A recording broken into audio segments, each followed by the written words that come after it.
Are you thinking about making a podcast? Spotify has a platform that lets you make one, and if I can figure it out, you definitely can too. You can create your own content all in one place for free with zero hangups and even earn money as soon as you get started. Spotify lets you record and edit episodes from your phone or computer so you can go mobile, just like I enjoy to do. My favorite thing about it is that you can create video episodes if you wish and upload them to wherever podcasts are heard. You can even set up subscriptions, or if you're like me, listener support options for listeners to help you grow. I 10 out of 10 recommend the Spotify for Podcasters app. Or, why don't you just step over to www.spotify.com/podcasters to get started on your own podcast. All right. So thank you for joining me today, brother. I'm glad. Let's just dive straight in. So why don't you tell me a little bit about your backstory? Yeah. So my backstory. One second. Obviously my backstory. I guess not starting all the way from the beginning, but my name is Chase. Obviously, I've been wanting to be a cop pretty much my whole life since I was 5. Just digging into it ever since I was a kid. I always wanted to be a cop. Like Halloween, every year I'd either be dressing up as an army guy or a cop or a firefighter, whatever. Sounds like we got some things in common. Yeah, exactly. Yeah, you and I are pretty dang close. Yeah. And long story short, in high school, I did a class called Snow Oil Tech, which is the trade school college thing in high school. Did that for where are they located? Technically Mukilteo / Everett. It's next to Cash Park in Everett. Okay. Next to Boeing. Yeah. And so I did that in my junior year of high school for law enforcement.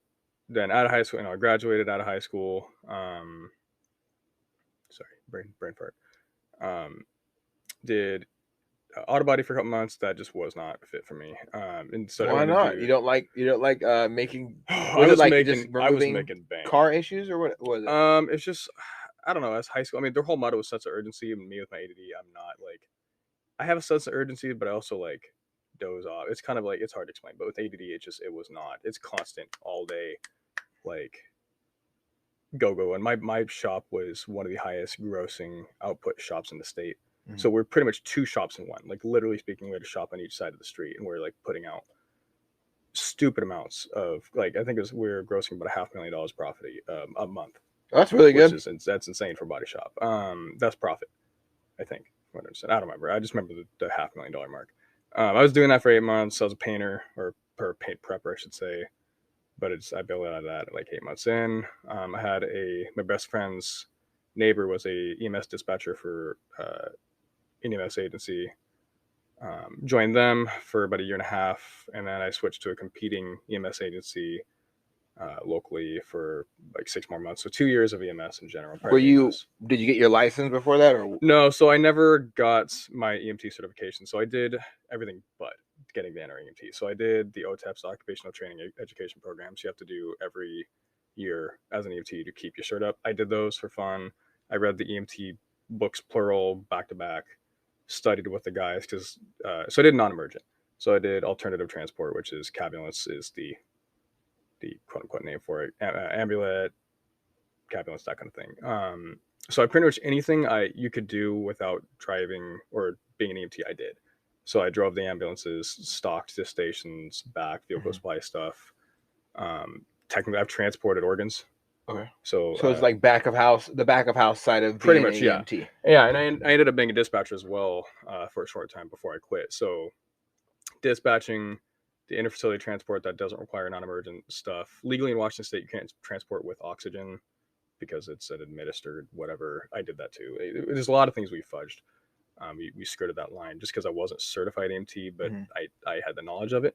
At the end of the day, like one thing I've noticed is that a lot of these rules, they're just made to put money in people's pockets. That's exactly what it is. And a lot of times it can be extremely and potentially harmful. Oh yeah. So here's an example of that. So private EMS, right? This is its own other thing, but so for example, there's a certain hospital on the east side that the hospice center is directly across the street from the hospital. And there's a lot of these cases. Well, the second you call an ambulance, private ambulance, it's thousands of dollars out of pocket. Unless you have insurance, and it's less. Or, I'm sorry, vice versa. I'm sorry, it's less if it's out of pocket, it's more if it's insurance. Well, boom. They're making $1,000-something just to go 500 feet across the street to transport a patient from the hospital room to hospice. Damn. $1,000. You go to me, it's $50. $50, period. Whether it's out of pocket or insurance.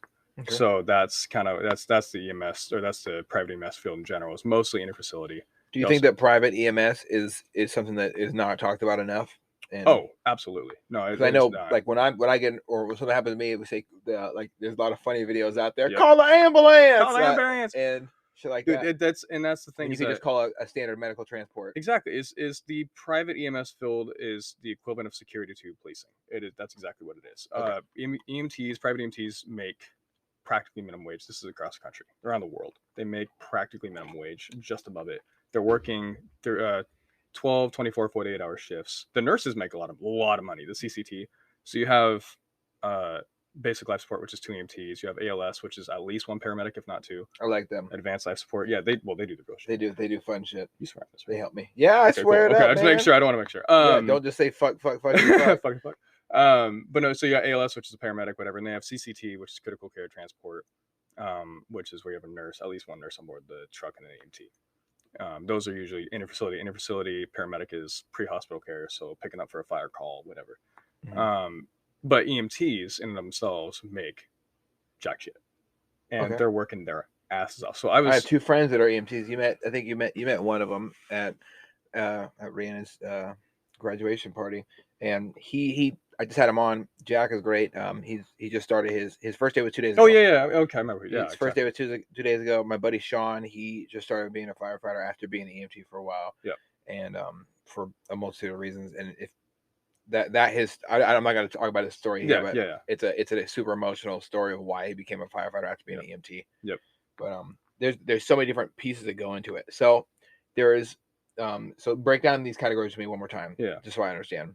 So you have a basic medical transport. Yeah. BLS, you have emergency life support, ELS. Basic life support, advanced life support. So you got basic life support, advanced life support. Yeah. And that's just saying, hey, okay, you don't feel good. Let's get you to the So essentially, it's package and transport. So the biggest thing about EMS is it's pre-hospital care versus in-hospital care, which is nurses and doctors and all that stuff in the ER, which is its own thing. I don't have expertise in, so I won't talk about that. But EMS is pre-hospital care. So you package, you triage. So you triage. I mean, I can go in details, but you triage, make sure you know, hey, what is their current state. So triage is arriving on scene. Yeah, scene safe, airway, breathing, circulation. Make sure they're alive at the very least.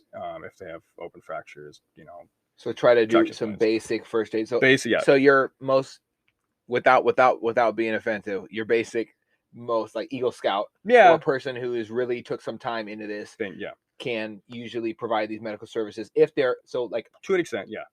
So actually, let me go deeper. So actually, nationally speaking, in these there's these in between phases which are kind of getting phased out little by little. There's actually, it's not just BLS, ALS, CCT. It's first responder, which is practically like a half step above first aid. Then there's EMT basic. Then there's advanced EMT, which certain states do. Washington State I don't think does, which is like you do push some drugs, but not all. That's pretty much what EMTs are in Washington State. And then you got paramedic, and then CCT, which CCT is not pre-hospital. It is, but it's not. It's kind of a hybrid between pre-hospital and post-hospital, because that nurse it's a registered nurse. So they're the person has already gone through the hospital care. They're going between hospitals. But so that's kind of there's actually 4 levels of pre-hospital care. Sweet. Well, that's a much better understanding than I had before, because I thought when I saw obviously I see the red fire trucks and the red ambulance, and I'm like, oh yeah. Well, so and then you watch like 911 or some exactly. Well, in the fire field, there's 2 different things. You have aides and medics. So aides are basic life support, BLS equivalent. Medics are ALS. So in the fire field, you have advanced life support, aid units. You'll see on the side of a fire truck, at least in Washington State, you'll have A and then 2 numbers, M and 2 numbers on the side of the truck. Now, what gets confusing is in King County, you have, I'll just say it, Medic 1. We have the Medic 1 program. Yeah. But there's a literal Medic 1. So there's a Seattle Medic 1, and each department has its own Medic 1, but the program is also called Medic 1. That's because I see these exact calls you talk about on the Snohomish County scanner thing. Yeah, puts out all the calls. Yeah, and you'll see Aid 1, Medic 1. That Aid 1, if you see an Aid 1, 2, 12, whatever, that's a basic life support unit. 2 EMTs, and then you have the medics respond. So now we're Seattle, for example, bigger cities, and I'm just kind of randomly going off. Bigger cities, they have so many, I call them toe pain calls. This is where we're starting into homelessness, and why don't we go into that later? But you have so many calls BLS that are either fake or minor. Mm-hmm. They hire private EMS, like I'll just name off companies: American Medical Response, TriMed, things like that. Major companies, Falk. They'll hire these private EMS companies to transport those. So fire shows up, they do the triage, blood pressure, all that stuff, make sure the person's actually okay, and whether they need to actually really transport or just shuck them off to the private EMS agencies who transport for them, but it's not really that big of a deal, kind of thing. Yeah, because I've seen a lot of time different agencies will show up, and then they'll be like tapping their toes, and then once they realize it's not like a life-threatening situation, they'll leave because they're not. They have like real calls, and you don't want to get your calls stacked up where someone's where you have a potential person that's bleeding out, and then you have an actual person that's bleeding out. It's kind of being an air traffic, being a dispatcher is kind of similar to being an air traffic controller, but like you have all this crap coming in at you. You need prioritize. It's triaging, really. It's quite literally triaging, but not being there is what call is important, what call is not. Prioritization of different. I mean, obviously, every call somebody has to show up to. They can't just not show up to a call. But yeah, so essentially, Seattle's like cities like Seattle and Everett, they have a private agency that they contract with to do all their, I don't want to call them less calls, but less priority calls, really. Yeah. Anyway, but that's its own thing. But semi back on track is EMTs are not making jack shit. So I was a FTO, but they didn't officially give me that title, but I was at the same time. FTO, the field training officer. Yeah, I trained everybody. Now, of course, they refused to give me the FTO pin because I wasn't an EMT. Technicality stuff. I trained everybody: dispatchers, paramedics, nurses, EMTs. I trained everybody because everybody. Do you think there's a big issue with things like that? Because that's something that a lot of my friends have run into, whether it was occupationally, or just in their personal life, or specifically in the military. Like is what I hear about the most. People that don't get a certain qualification, but they have the skills to do it. And the best thing that's ever been told to me in the military is, anybody with a, not to just say that it's just men who doing this, but one of my bosses said anybody with a cock and balls can get a piece of paper signed. Actually knowing the stuff is what really develops and the confidence to share and with other people and give them that skill set. To be a leader, you have to share with other people. Okay, so you were in an occupational spot at the time. Yeah, exactly. And you had, but they didn't give you the official certification. Yeah, so even though you were doing the job better than, was it like equal? Would you say equal to everybody else? Okay, I'll be honest. I was young and 18. I wasn't anywhere near as good I was not an EMT, and I didn't do pre-hospital. I have the knowledge for the most part, but I didn't have the experience. So that's why I didn't actually have the experience, because I didn't physically do it. But when it came to training, I mean, like I said, I was young and I was definitely arrogant. But yeah, I mean, when it came to the company standards, that's why they had me train people, because I had the knowledge of how the company ran, and that's why they had everybody go through me, is to learn the company side of things. And then they went through the FT. I mean, I can go into college degrees and field experience. Oh man, that's its own thing. But yeah, no, that's a huge irritation. You also have the military thing, which I'm currently dealing with, of like so there's being a true leader, right? There's positional authority, and then there's this is a big speech I give everybody. There's positional authority, and there's being just a true actual leader. What is the difference? Servant leadership. Oh, servant leadership. So essentially, being a true leader is being a servant leader, in my opinion, is being in the field and actually being a genuine ass true leader, versus positional authority, where you're given a position of authority, and so you rule with your position, not with respect of you. So essentially, a leader, people are naturally going to follow. A leader is in front of the pack. Someone that pushes with positional authority is going to be in the back, or in the ivory tower, ruling from the desk and not actually from the field, is kind of what servant leadership is versus positional authority. And this is an issue in the military, personal opinion, being someone that wasn't in the military. It definitely was. This is something that I have observed, in my opinion, as someone who was never in the military and has worked in the civilian field. There's a huge issue with these officers and NCOs coming into the civilian field. This is an issue I'm currently dealing with in my current company, is in the military, you have these, it's all positional authority, and you essentially promote just based on who you like. And there's no application, interview, there's no formal move up process. Just, hey, we like you, you're moving up, from what I understand. So honestly, it does depend. A majority of the time, based on my experience, that's what it is. Like you were in it. For the military, you pass the test, depending on what branch you're in and stuff like that. You have boards, you have certain qualifications, you meet these standards, but that doesn't mean your leadership skill meets those standards with you. Yeah, exactly. Which is a big issue that like a lot of us face. And like we're coming out of high school. A lot of people, like I've deployed with people who were homeless before they joined the military. Yeah. Who had no they didn't really lack some social skills and some hygiene skills and stuff like that. We helped them get there. Yeah. But that doesn't mean that they don't make a good leader, or they do make a good leader specifically. Because and so I think what you're saying is absolutely right, man, because you can make rank, but that doesn't mean you fill those shoes well. And filling the shoes well is also a comparative thing, because you got good leaders and then you got bad leaders and then you got kind of good leaders. Like I would rank myself on a scale of 1 to 10 as far as leadership, a 4, because I could have read more books and listened to people like General Patton or Mattis or read books by Jocko Willink and been a better leader. That being said, I did try my absolute best. So I would say maybe honestly a 6 out of 10. I feel like I'm a solid 7 or so. But like that's the thing, is like when I was 18, right? When I was an FTO at FEL, I thought I was this phenomenal leader. I thought I was the head honcho, blah blah blah. I was arrogant. And I was learning a lot, but I have learned so much in just these last 6 months that I would have never even known about leadership general, because I'm constantly reading books. But this is kind of my thing of the military. My concern about is that in the military, the people under you, they're contractually bound to be there. They have to be there. They have to be there. They can't just leave without getting like dishonorably discharged.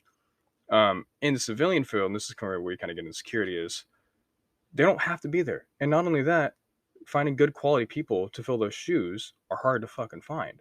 So now you got these guys in the military who like to rule with the iron fist, and it's their way, the highway. These NCOs that come into the management positions, dealing in absolution. Yes, they deal in absolutes. It's like, it's my way, the highway. It's like, I don't think you understand. That's not how it works. So my current company, my big boss, former military, my direct boss, current military and National Guard, whatever she is. Anyway. And they like to deal in absolutes, and it's like, it's my way, the highway, and that's not how you lead or inspire people. How you lead. No, to be fair, my direct boss, she does come to the field more, and I think I feel like she's learning. But that's my concern, is that you have these people from the military coming into the private sector, and don't get me wrong, military is phenomenal. It definitely works when you're out there. It works in the military because with the setup, it works. In the private sector, you have to transition. It's different. It's a whole different ball game, and these NCOs and COs, I think is the right terminology, don't quite grasp that, because they're so used to just like, their guys have to listen, and they don't realize that in the private sector, people can quit. Like people can just quit their job. People follow good leaders. I do. I left so I work for a transit agency, and I left. So this transit agency had one security provider for the whole account. Now they're switching to a multi-vendor setup, which I think is fucking great, because that's monopoly versus competition, right? I was fighting for years. Well, I switched. I left one company and I followed my managers to this next company, because they were phenomenal leaders. In what ways would you say that they're phenomenal leaders? Oh man, I can't even begin. Because a lot of people don't recognize. Yeah, they don't understand that. They see mediocre leadership and say, "Oh, well, he seems like he knows what he's doing," and they'll follow that blindly. I'll talk about I won't say her name, but she's someone who I've followed to this next company. She is easily the best, if not one of the best, couple managers I've had, or top 2. Honestly, at this point, I think she'd probably be the top. She listens to her officers, and she actually values their concerns. She gets to know them on a personal level, which is something we teach our officers, because like I said, I'm a supervisor for my current company. Well, that's its own technicality, but that's its own argument. But essentially, I've been a supervisor on this contract for years. Okay. So when I first started this company, she was my trainer. So she taught me everything I knew. And then she became a manager. I became a supervisor in the field shortly after. She was my direct manager, Then I stepped down from supervisor, became an officer for a little bit, and jumped back, and then followed her to the next company. Anyway, long story short, she's all been my manager. She's been good to me. She always listens to her officers. She gets to know them personally. So she established a relationship with relationship her crew. with the Yes, crew. and she actually respects them. She listens to what people says, and she goes off that. She So how to explain it? She's a spirit of law kind of person, in my opinion. That's its own thing. You have letter law, spirit of law. So letter law is by the book, and that's plain and simple. It's just by the book. Everybody knows what that means. Spirit law is who I am, kind of the same thing of why is the law there? What the reasoning behind the law versus the law itself. And so she's a spirit law kind of person. So versus my current manager, she's a letter of the law by the book, and Books don't always know what to do when someone's well, that's exactly it. And it's like, so the current manager, she'll be like, fire that person. I'm like, no, we can't afford to fire them because they have another hole to fill.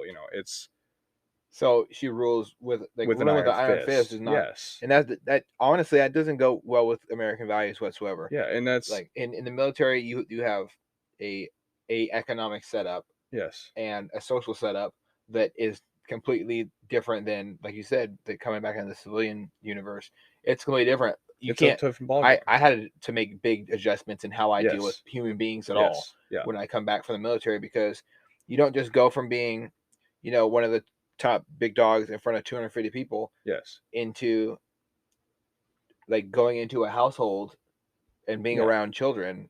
Like children don't know they're supposed to follow every instruction to the T. Because someone else's life positively will depend on it. When that kind of goes into being a leader, also kind of goes into being a parent, which I'm not a parent, so I'm not going to start acting leadership. Like I know what I'm doing. Parents are the first leaders. Yeah, exactly. So it kind of goes into, like I said, I'm not dogging on NCOs or COs. Like, you can be a phenomenal NCO or a CO, whatever, But the civilian world is different. But it is different, and if you can be a good leader in the military, then you can be a good leader in the civilian world. But you could be a bad leader in the military and be a horrible leader in the civilian field, because it definitely escalates with the bad. It escalates. It really escalates. Yes, it does. So I mean, and I'm like I said, I'm not dogging the military at all. But no, so it just, in the civilian world, it's a different ball game. I mean, that's kind of something, I guess, that's something I've been dealing with lately. And Is that can be super difficult. It is super difficult, and I've never really realized this problem until like the last couple of months. Like I said, I'm not going to go into full drama on my company because that's unimportant. Nobody cares. But that's something I've been learning on how to be a good leader myself, because like I said, I am wow, that was weird. I'm a supervisor in my company. So my company, like I said, I transitioned from one company to another with my manager because she was a good leader, right? And they took the handful of best officers they had to this new company. Well, when I joined this new company, this is similar to the EMS agency. I guess let me jump back to the EMS. EMS, when I joined, I was the only person. I had to learn I had one day to learn from the person who did the job before me before she quit. She was quitting the day she was training me. Oh God. Yeah, sorry. Anyway, so I've been there. So my EMS agency had one hospital, and then they got the hospital contract in Pierce County, which had 6 hospitals. So I had to learn how to do my job within 3 months, and then we were hiring all these ATS drivers or cabinet drivers to fill these roles. So that's kind of where I was going in to start training all these EMTs, ATS drivers, whatever. And then picked up another contract. Within the year and a half I was there, that's why I became an FTO, because I was kind of pushed into that position, So same thing, this new company, the transit agency hired a brand new company that took me in. Essentially same thing. I had to train all these people. And so I've been not forced, but kind of led into positions where I've had to teach people. And so this is kind of what forced me to be a leader, is nobody knew what they were doing. And so I had to educate. I'm very education based. So I'm very, oh God, here we go. Another form of leadership is a positive reinforcement, negative reinforcement. Positive reinforcement is encouragement, rewards, that kind of thing. Negative reinforcement is punishments. That's my style. I'm joking. I'm joking. But no, so that's, I mean, oh man. I was waiting for it. I was like, okay, here we go. Where's the negative? Oh yeah, see, I hate negative reinforcement. It's the worst. I am a positive reinforcement person to a T. Oh man, I'm digging deep right now. So it's positive reinforcement, negative reinforcement. And so there's also, when you have people that are doing something wrong, there's character flaws, which are deep and you can't fix them. And there's educational moments.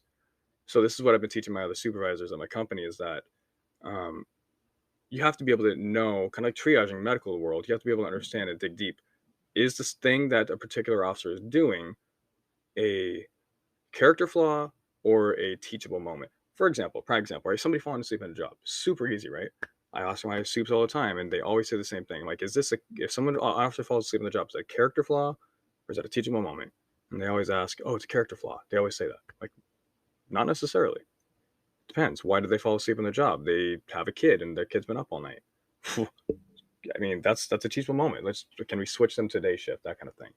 Or it's like, they're just saying, hey, fuck it. I don't care about this job. I can get away with doing whatever I want, which we've had. Mhm. Fall asleep. That's a character flaw. So that's kind of that leadership thing. Sorry. Anyway, It's it's important to actually, have. No, it is definitely important, there's a and lot that you should no, don't stop bringing shit up like that, man, because it's it's like, important. It's important to talk about different things that involve, like, leadership is a really short word, yes, and this and there's is so many different facets that fall underneath it. this is all stuff that comes and goes into the field of security that I'll get into. I'm kind of setting it up, if you will.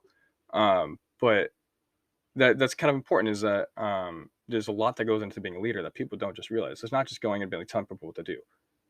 That's not, you don't tell people what to do. You're not using your Because authority. it's authoritarianism. It's positional authority. Yeah, you don't rule with authority. You rule by example. Mhm. You show by example, and you lead by education. Essentially, is you. My big rule. This is, sorry, I'm just kind of unloading on you. My big thing I tell people is that the way I lead is I learn something, and then once I learn that thing, I master it, and I teach 3 people behind me what I've just learned, so they can take over to do my job. This is something I was taught by a personal friend of mine. I won't say his name, but in Young Life, the Young Life program, Yeah. Young Life Church, whatever. In high school, I was a crappy leader. I was a leader of a certain club in my school, a Christian club, and I heard that Young Life was coming in my school, and I thought that they were there to take over our club, because Young Life, we weren't Young Life, we were something else. And so I was like, fuck Young Life, blah blah blah. They're just trying to take over, right? I didn't realize it was a family friend of mine that was actually helping this Young Life come in. And so this Young Life leader, um, me and him had actually ended up becoming best friends. And he's like, dude, we're not here to take over your club. We have 2 different focuses. Your club is like for deeper Christian stuff, like helping people grow as Christians. Ours, we reach out to people who aren't Christians. Yeah. So our whole goal is to actually be, we don't want people to know we're with the church. We want No. people to be like, hey, we're just a cool club that all the cool kids come to. Oh, by the way, we're also Christians. Here's what God is. And then we guide them to your club. But I didn't know that. So when I was a kid, it was this competition, like big dick energy thing. But so that, anyway, that was side topic. But that's also a form of this part That's of a me. form, It's and me that's bad growing as a leadership, and leader. that's Yeah. horrible leadership, because there's like this. How I usually tell people, hey man, there's different codes, different approaches. You got to find the one that works for you, Yeah. and not everybody. Well, one, not everybody is going to respond well to you forcing ideology down their throat, but 2, the people are going to always react positively to not being judged, to to um, to asking them just to be around you. Mm-hmm. Just being around people's presence is a powerful thing in itself, Mm-hmm. and people will latch on to your energy in your life. Yeah. If you don't sit there, if you do not ever like open yourself up and share with other people, someone being around you who is positive and they're okay with like being near you is going to make a huge change. Yeah. Just especially someone with parents that aren't active. And a lot of times, like, I was in Young Life, and it was more for me, it was just a place to be where people are present, the parents are present, the kids are present, and you do activities together in a non-violent, non-abusive home. Like, and it's sometimes people just need somewhere to be like that. And that's what I tell all my friends who are really struggling with mental health. I'm like, hey man, if you just need somewhere to be, just fucking call me middle of the night. Just come on over. Let's just chat. Let's talk to whatever. Sometimes just people need to know they're around. Well, that's something. I grew up younger, very judgmental, borderline homophobic. Like, anyway, that's something I'll go into later. But like, I've had to learn on how to be, especially being. I grew up with a borderline silver spoon in my mouth. I grew up in the rich, I don't want to say white suburbs, but like the rich suburbs, and I'll be honest, mostly white, but that's not the point. And so I wasn't very cultured. I mean, at my school, we had maybe 4 black kids in the whole school and like a handful of gay kids, and so it's just like it's very rich white neighborhood. And so now that I work in Seattle, I don't know, I'm sidetracking. I have ADD if you can't tell. But so I've had to, it's really opened my eyes into people being on the street and mental health. That's kind of where I'm going with that. Is, I thought mental health, toxic masculinity. Yeah. I'm a conservative male through and through, right? Or I don't know why male had anything to do with that, but I thought toxic masculinity was bullshit. But I'm like, I started understanding what toxic masculinity is, and it's the whole, hey, mental health is bullshit kind of thing, versus also, don't cry. No reason. you're not for allowed to men cry, which is horseshit in and of itself. But that's I've totally changed. Again, part of being a leader, I've also had to understand myself and also understand the importance of mental health. I think it skipped a generation, like in our parents' generation. That was kind of the mentality. So good. So yeah, I definitely had a lot of issues growing up too, being told to live my life a certain way, and it took me many years. I'm still learning, obviously, Yeah. that you can't sit here and try to cling on to something and then just counteract everything else. And part of being a leader means you have to be accepting of change, and change does show up. And that's something I struggle with a lot is accepting change, which is incredibly difficult. I had a pen. I don't have it. And it's also incredibly important too, man. No, it is important. That's something I've had to learn. Thank you. Yeah. That's something I've had to learn over the years, is to accept change. But that's just a difficult thing in general. But that's also crucially important. So right now, are you occupationally working with firearms or without firearms right now? At the moment, without, that may change. I know your job. I know your career field is you're licensed to carry. Yeah, so I'm licensed. Well, yeah, so I am licensed to carry. That is also its own very complicated thing right now. Yes, hypothetically, I am a licensed armed guard, although my license expires tomorrow. So that is a technicality I'm working on. But yes, I am a licensed armed guard. The agency I'm with right now, or the contract I'm on. So the way security works is you can have in-house. So you can have companies that have in-house security. So the companies themselves license their own security department. That's what Blue Origin is currently doing, and I'll just say them because I don't work with them. Blue Origin contracted out with Securitas, and now they are working to, because I applied for them but decided not to go that route just because distance, why not.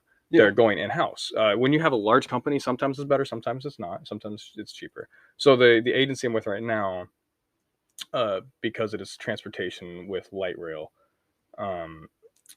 because we're inside of trains, it's similar to TSA and air marshals and whatnot, to where we carry batons and handcuffs, but we cannot carry firearms.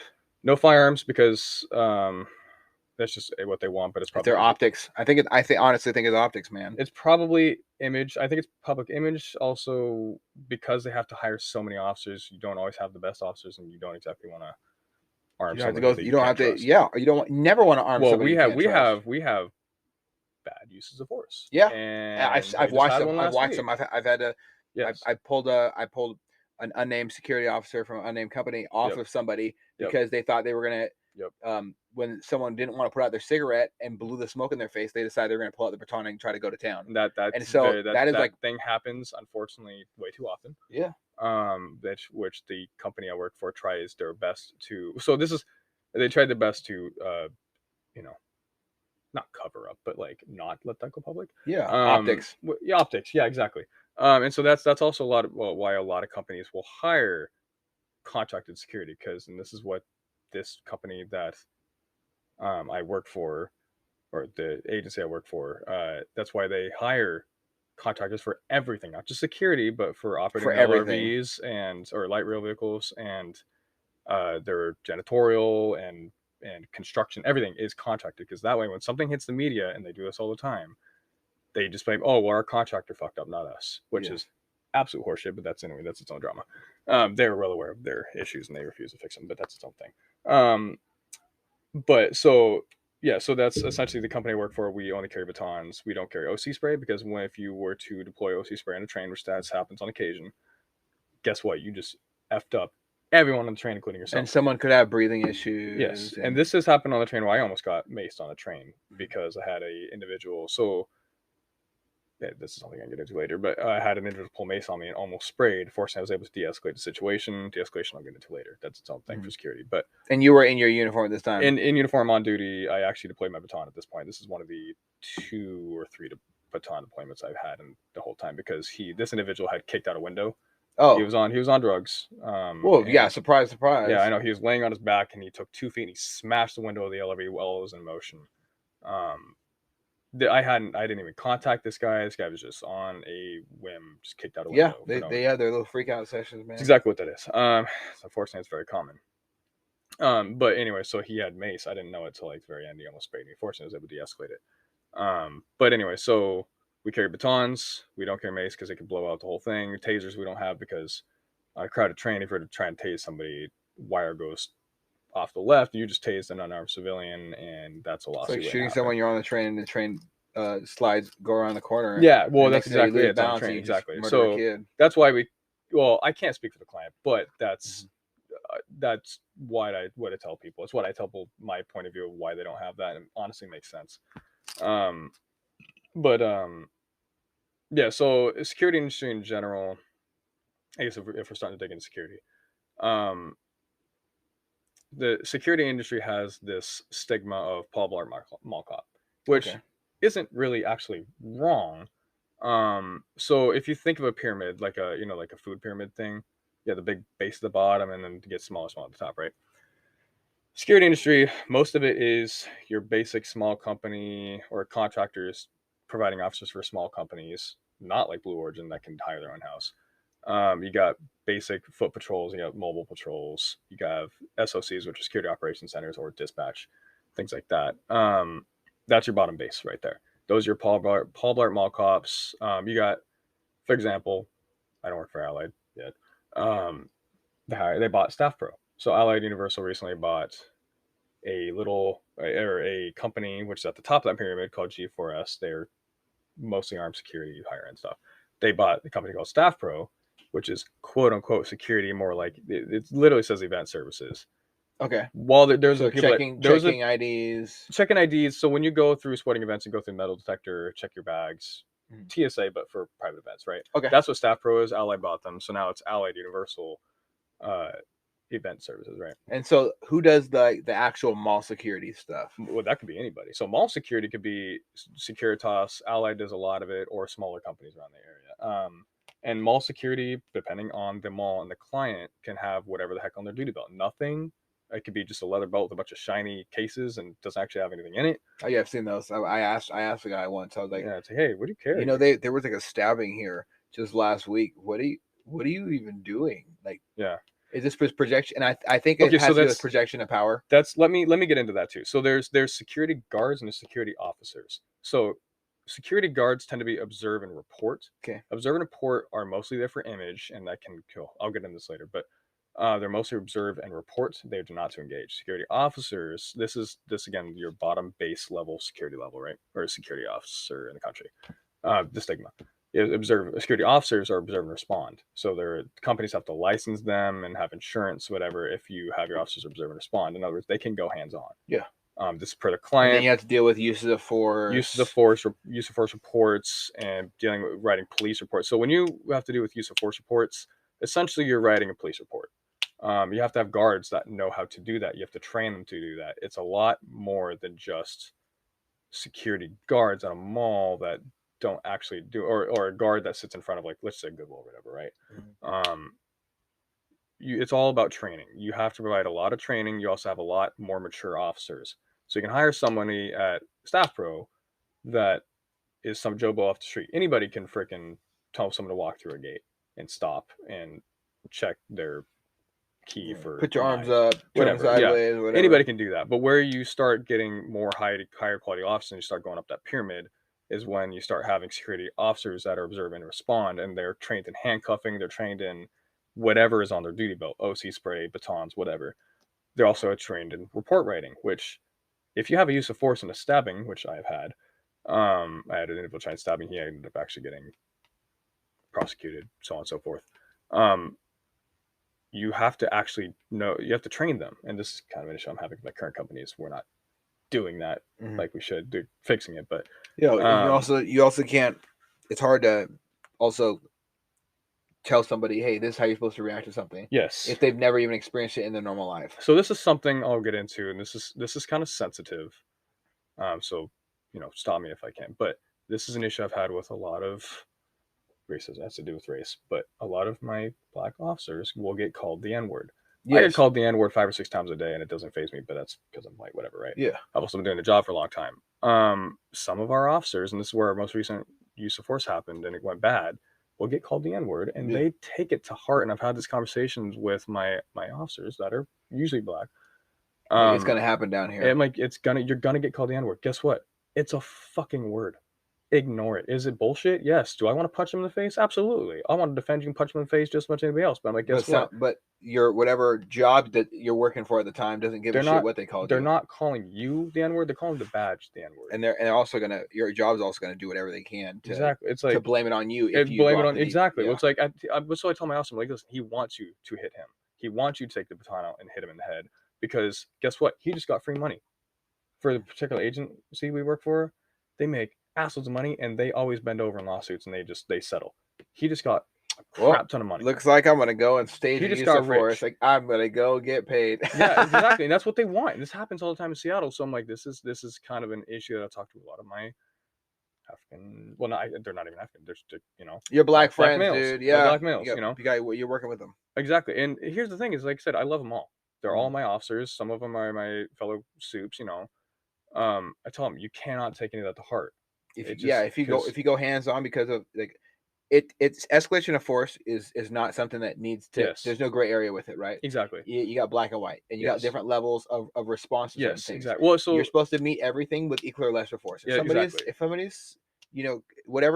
someone uses their First Amendment rights, and that's the thing. Is it fucked up? Yes, but calling someone the N-word is technically actually part of their First Amendment right. Does it suck? Yes, but technically they're allowed to do it within a certain reason, as long as you're not trying to start a fight, because that's not covered under the First Amendment. But anyway, that's its own thing. But so I mean, let's talk about like the use of force, just because people don't understand what that is.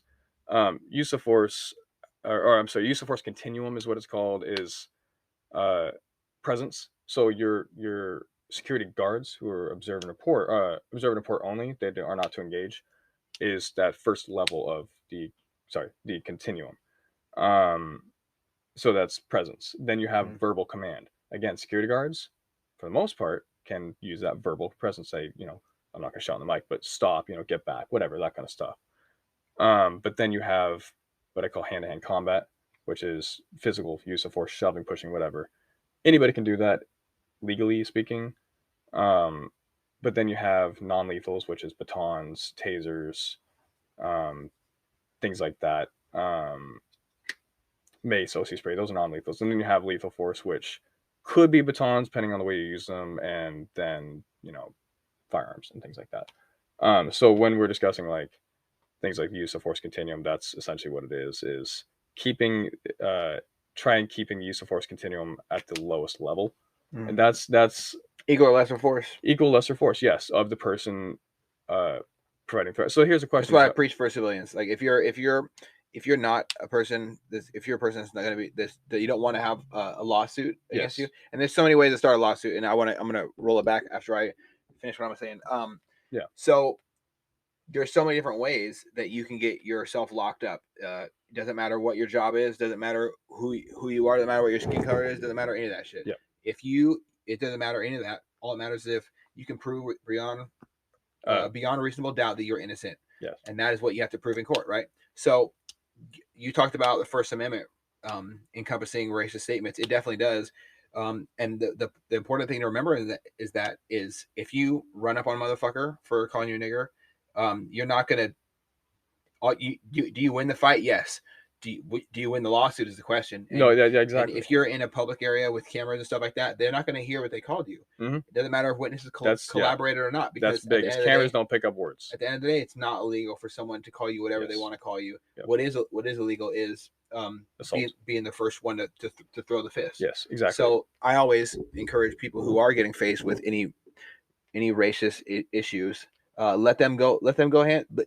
If you're gonna go hands on, encourage them to go first, or engage in mutual combat, or make sure they agree not to press charges and whip that ass. Well, and so here in Washington State, your job will sink you. Yes. Your job is a different story. Your job will sink you no matter what. If you're off duty, Washington State is an equal fight state, but they have to agree, and you have to have a witness It doesn't have to be writing, but you both have to agree, and you have to have a witness. You can fight the person if you wanted to. Now, that being said, if you take anything away from this podcast, if you have to fight somebody for whatever reason, whether you're using a firearm or fighting them, defending yourself, whatever, 2 words you want to say in court is, I used reasonable and necessary force to defend my life because I felt like my life was in danger. If you say that sentence in court and you can actually show on camera or whatever, and you have proof that that's what you did, if you used reasonable and necessary force, all of us licensed guards in Washington State, especially armed, we have to remember those 2 words, reasonable and necessary force. and equal force. So if someone's yelling at you, you can't shoot them. Yeah. That's that's an issue we see with police officers a Yes. lot. Yeah. They get upset, and Yep. so this ties into that First Amendment thing as well. Yep. People get pissed off, and then the cop gets pissed off because they say some stuff to piss off the cop. Yep. And then this officer doesn't have good emotional control at the moment. Yep. And not all of us are great at emotional control. Yeah. I struggle with emotional control sometimes. I am very good at emotional control. I'm not good at a lot of things, but that is one thing. Well, thank God, dude, because don't let things get in my head. I know in your job, It from is what very I've hard. seen, I don't have that emotional control, and Yeah. you know what? Not everybody Honestly, can. I don't need to have that emotional control. Yeah. I say a lot of times I say fuck it. Yep. And just because I know in that current situation that I'm going to be the victor no matter what. Well, so this happened on last Saturday, a couple Saturdays ago. I had a WMA, white male adult. So if I say letters like that, the first letter is the race, second letter is the Male or female. Yeah, male or female, and last one is adult or juvenile, A or J. But it had a WMA, white male adult, sleeping on the platform. He got aggressive with us, blah, blah. I got him to leave. Well, we were standing on the property line of the station I was at. And I was standing on the property line or inside of the station. He was standing outside the station. He spit in my face, and then he ran away. Now, all the other security guards, now these are off-duty cops that are also hired as security guards in downtown Seattle.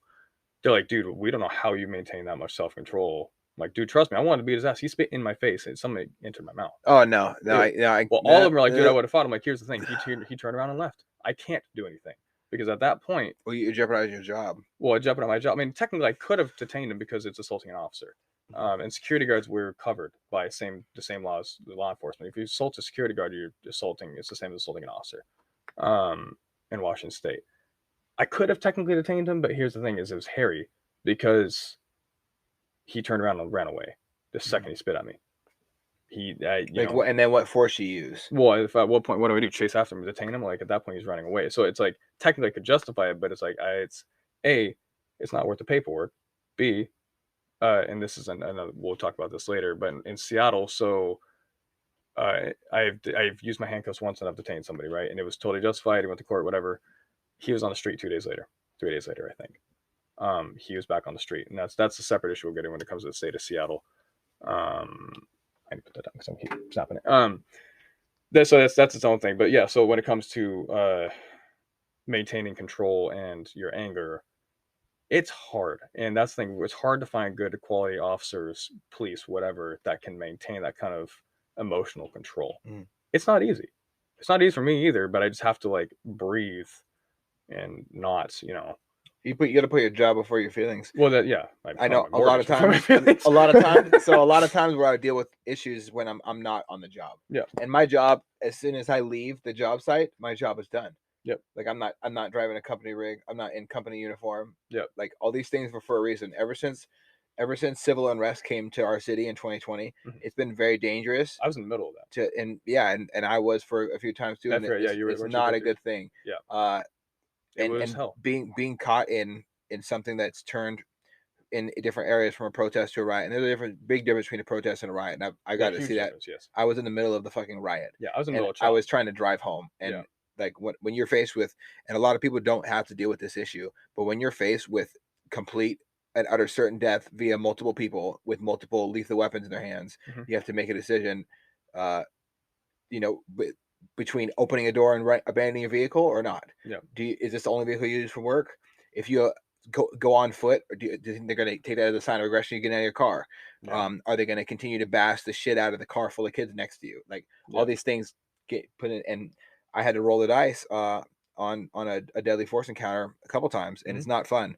But the important thing to remember is no matter what situation you're in, is this going to affect my job, or is this going to affect my life? As soon as it crosses the threshold into my life's now in danger, that job becomes a little less important. And that's sadly a lot of police officers just catch themselves in that moment. Well, and that's the thing, is that in Washington State now, cops can get sued civilly. And they can lose their house over a simple use of force incident that was completely justified, even if it was cleared criminally. So, and this is something that I tell my officers. I tell them, because we can't have firearms on our person or even on site, which I think is horseshit. But we can't have firearms in our personal bags at work for this particular agency I work for. I tell my officers one thing, because I can't tell them they can. I can't tell them I can't. So I wink. I'm like, you cannot have firearms, wink, wink, wink, on property. That being said, what's more important, your life or this job? Yeah, I always tell this people job, the they'll rules. replace you tomorrow. 100%. You just never to them. Yeah. As soon as no one gives a shit until you're bleeding. Yeah. So I'm like, as a supervisor, I'm telling you right now, you legally or not legally, you as per the job, you cannot have your firearm on property or on your person. That being said, go home at the end of the night. This is a freaking job, that's what I tell my officers. I'm like, what's more important, the job? Because I can ask questions. I can't tell them they can, but I can ask questions. But what's more important? This is a decision you're gonna have to make: going home at the end of the night or following company policy. Yeah, every single pistol I own has saved my ass from a knife fight or a gunfight at least twice. I've pulled a firearm one time and it was off duty, and it was on a group of juveniles. There was a large juvenile male trying to steal the car of a small white female. He was trying to take her car, blah, blah, blah. I approached him and I told him, back the fuck off from the car, blah, blah, blah, whatever I told him. Oh, yeah, will you intervene in a robbery? Yeah, well, and that's exactly. And so he started approaching me, he started making threats, and at that point, he was kicking my dog, and so I reached back for my firearm. Now, my mistake, and this is a tactical stupidity, I didn't have my Smith & Wesson Bodyguard at the time, which is a small 380 thing. I carried short sweats, things like that, with elastic bands. If I have jeans, I carry my duty weapon, or at least when I was in armored, was a duty weapon, a Smith & Wesson MP Pro. It's a big 5-inch barrel, heavy ass gun. I had the big one on me. I revealed my gun. I'm like, stop. If you take another step at me, I will shoot you. Yeah. I don't want to shoot you. And he's like, fucking shoot me, fucking. And he kept, and he shoved me twice. And I resisted, but at that point I had the gun mostly cleared from the Kydex holster, my internal waistband. And it was a grace of God. I had an off-duty Snohomish County Sheriff's deputy on his way home, stop his truck in the middle of the road, get out of his truck, didn't flash his badge, so I didn't know the cop. He's like, what's going on here? And he saw the kid irate, and I told him what was going on. I'm like, hey, this guy's trying to steal a car. At that point I had retained my weapon just because I didn't know what's going on. I didn't want to make it worse. But he ended up flashing his flat badge, and he asked me, do you have a weapon? I'm like, it's in my back. I had my hands, up in the air. I'm like, yes, it's in my back. 9 in the holster, whatever. Yeah, it's in my holster, in my right butt cheek, whatever. At this point, he told the kid, like, you get in your freaking car and you leave now. That I was a little irritated about, because I'm like, you knew he was drunk. He knew he was intoxicated, but he let him go. But I think he just didn't want to, he called the dispatch too. But anyway, grace of God though, this off-duty deputy intervened, because there's a chance I may have had to use lethal force on the kid. And if you did, you have to face court. The fact of the matter is, I just possibly killed a kid, because he was a juvenile. And what's even worse, the emotional retribution of having to end life is not positive. Even just the fact that I almost had to do it is something I still live with every day. Is the fact that I almost did. It's not fun, dude. And it just the knowledge of I was just taking my dog to the river. I was just walking my dog. I didn't even intend to get in. I didn't mean to get in that. So that's kind of what I tell people, is when things happen, they happen quick. Yeah. And it happens when you ain't got no time to put one in the chamber. You don't have time to go to the gun store and get cleared by the background check. Yeah, and that's and I don't keep one in the chamber. That's my own personal choice. I know it's stupid, but I have had an incident. Well, I tell everybody whatever they're comfortable with, but make decisions that are going to ultimately lead to you surviving. And yep. I'm not going to ever force somebody to do something they're not comfortable with, man. Yeah. That's not what I'm here for. Yeah, that's a decision I make, and I know a lot of people think it's dumb, and it probably is, but it's like I prefer not to keep one in the chamber just because I don't want an accidental fire. I've had an accidental fire. Firearm discharge? Yeah, discharge. What type of holster was it? Well, so I guess my incident, I'll say on the podcast, I don't care. I worked for Loomis Arbor, I was on my way home, and I was clearing my barrel, had my gun, instead of pointing down, I had it lateral. And I still have this casing to this day. I removed the mag and I went to go clear the slide. My hand was sweaty because it was in the middle of summer, and the slide slipped from my hand, went forward, did not pull the trigger because I had my pointer, straight forward, round went off. I didn't even know what the hell happened. Okay. I still have, to this day, I still have the casing. There's no primer. Accidental firearm discharges can happen, and weapons malfunctions do happen, and that's why the safety rules are there for a place. Exactly. And that's what I told them. Like, thankfully, you didn't have the gun pointed at nothing, man. Whoa, but that's the thing, is I had it pointed up laterally or horizontally, and it went through my parents' window. Now, at the time, I didn't know what happened because I didn't pull the trigger. Yeah. It was a loud bang, but it was so quick, so sudden, I didn't know what the hell happened. And my parents lived in an old home-to-home-ish where the bottom halves are little shutters. So when the bullet projected or went out from the barrel, it went through the wooden shutter, which is a tiny ass little hole, but it's a hollow point. So from my point of view, the whole window pane was covered, and it was just a tiny little hole. So I don't know where the bullet went or if the bullet even left. And eventually found the hole. I opened the shutter, and the glass was shattered. So then I followed the trajectory. I found out the bullet went to my neighbor's house into the trim of their garage. Damn, that's so terrifying. It hit a stud.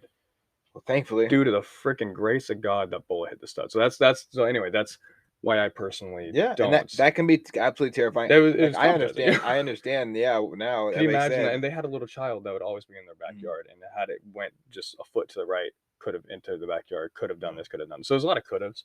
So this is why I teach people gun safety is not a fucking joke. No, it's written in blood. It is literally written in blood, and you memorize those gun laws. And this is kind of going back into the mall thing of like gun training and whatnot. If you're gonna carry a firearm, get fucking trained, because this happens a lot, and you can put your 2 cents in this. If there's an active shooting, you pull a firearm, you don't know what the fuck you're doing. Guess who just died? Well, everyone else. Exactly, you're gonna get shot.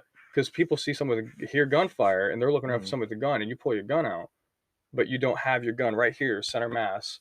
Because essentially, when you're shooting, all the training I've gone through, that's a state of rest right there. That's what they say. Exactly. Yeah, if I see somebody doing that, I won't even blink an eye. I don't care. That's exactly it. So if I see somebody like this, you're not a threat. If you keep your firearm, and I have, for the podcast, I have my hand right here, center mass with my invisible firearm right there. The sterning birdie. Whatever, yeah. The burner's at your sternum, yeah. But exactly, it's because when someone's shooting, they shoot center mass. We're gonna have a gun right there, center mass. To see the firearm and at a state of rest, like you're not a threat. You're not a threat versus someone who's with the gun waving around. If you got a gun, if I walk around with a gun out, like anyone can walk around with a gun like that all day, and it wouldn't bother me. I would look at it and be like, oh, yeah, it's a shitty gun. Yeah, I like different ones. but that's just like a personal preference bullshit, right? Yeah, it's like if you're gonna carry a firearm, for love of God, A, keep it in a holster, and whether it's loaded or not, and B, get trained. As soon as you brandish that deadly weapon, you are subject to a lot of things. You're subject to someone like me. You're on my radar now, and like having been through multiple different shooting incidents with my life. Yeah, I presume the worst at everybody. Yeah, until and it's gonna make me uncomfortable to see somebody with a firearm out and just willy nilly doing whatever the fuck. I'm gonna be like my OODA loop starts. Yep.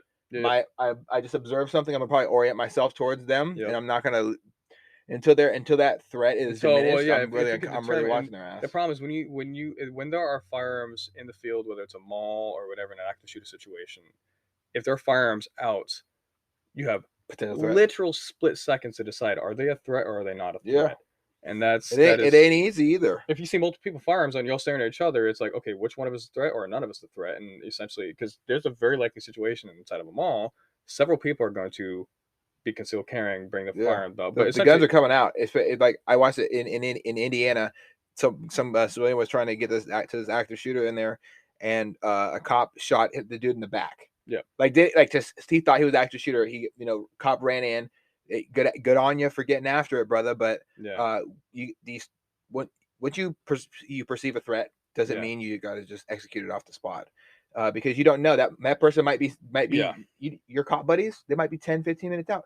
Who knows? Who knows what? Maybe your cop buddy is going to get to the front end of the mall and use some hand sanitizer or text their wife or something instead of running in. This is what I tell people, like, as never know. A cop, not that I'm a cop, but as a cop, you're not supposed to really engage until you have a partner, because if you're down, now your weapon is exposed, and you can't help other people if you can't help yourself. And so that's kind of the anyway. But that's something I can't speak on that. But It's just common. It's just common sense. It's common sense, exactly. It's just wait till you have backup. Now, if you're a civilian that's open carrying, then do what you can. But there's also, remember the Marysville Pilchuck shooting?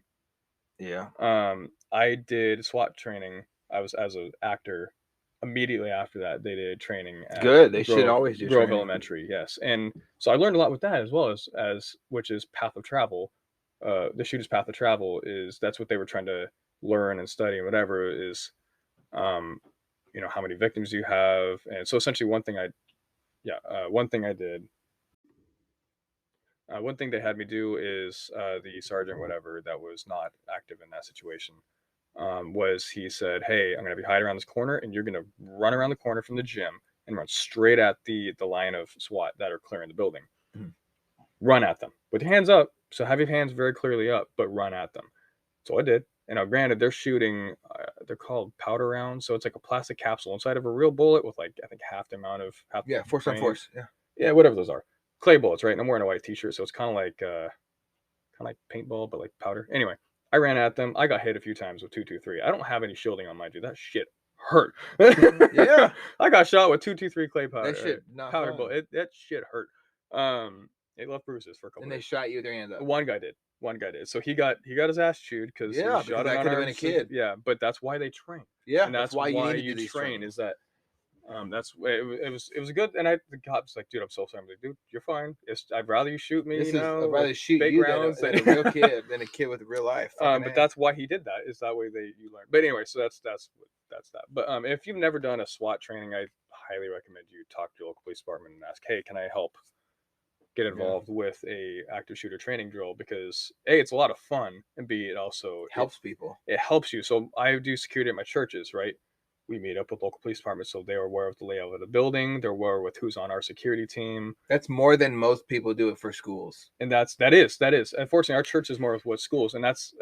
But most departments are going through schools and learning the layouts and training at those. But you don't necessarily do full active shooter training drills there, but just meeting the team, knowing their badging, what their badging looks like, things like that. Because my former church, Bethany, is in downtown Everett, so we did some training with them.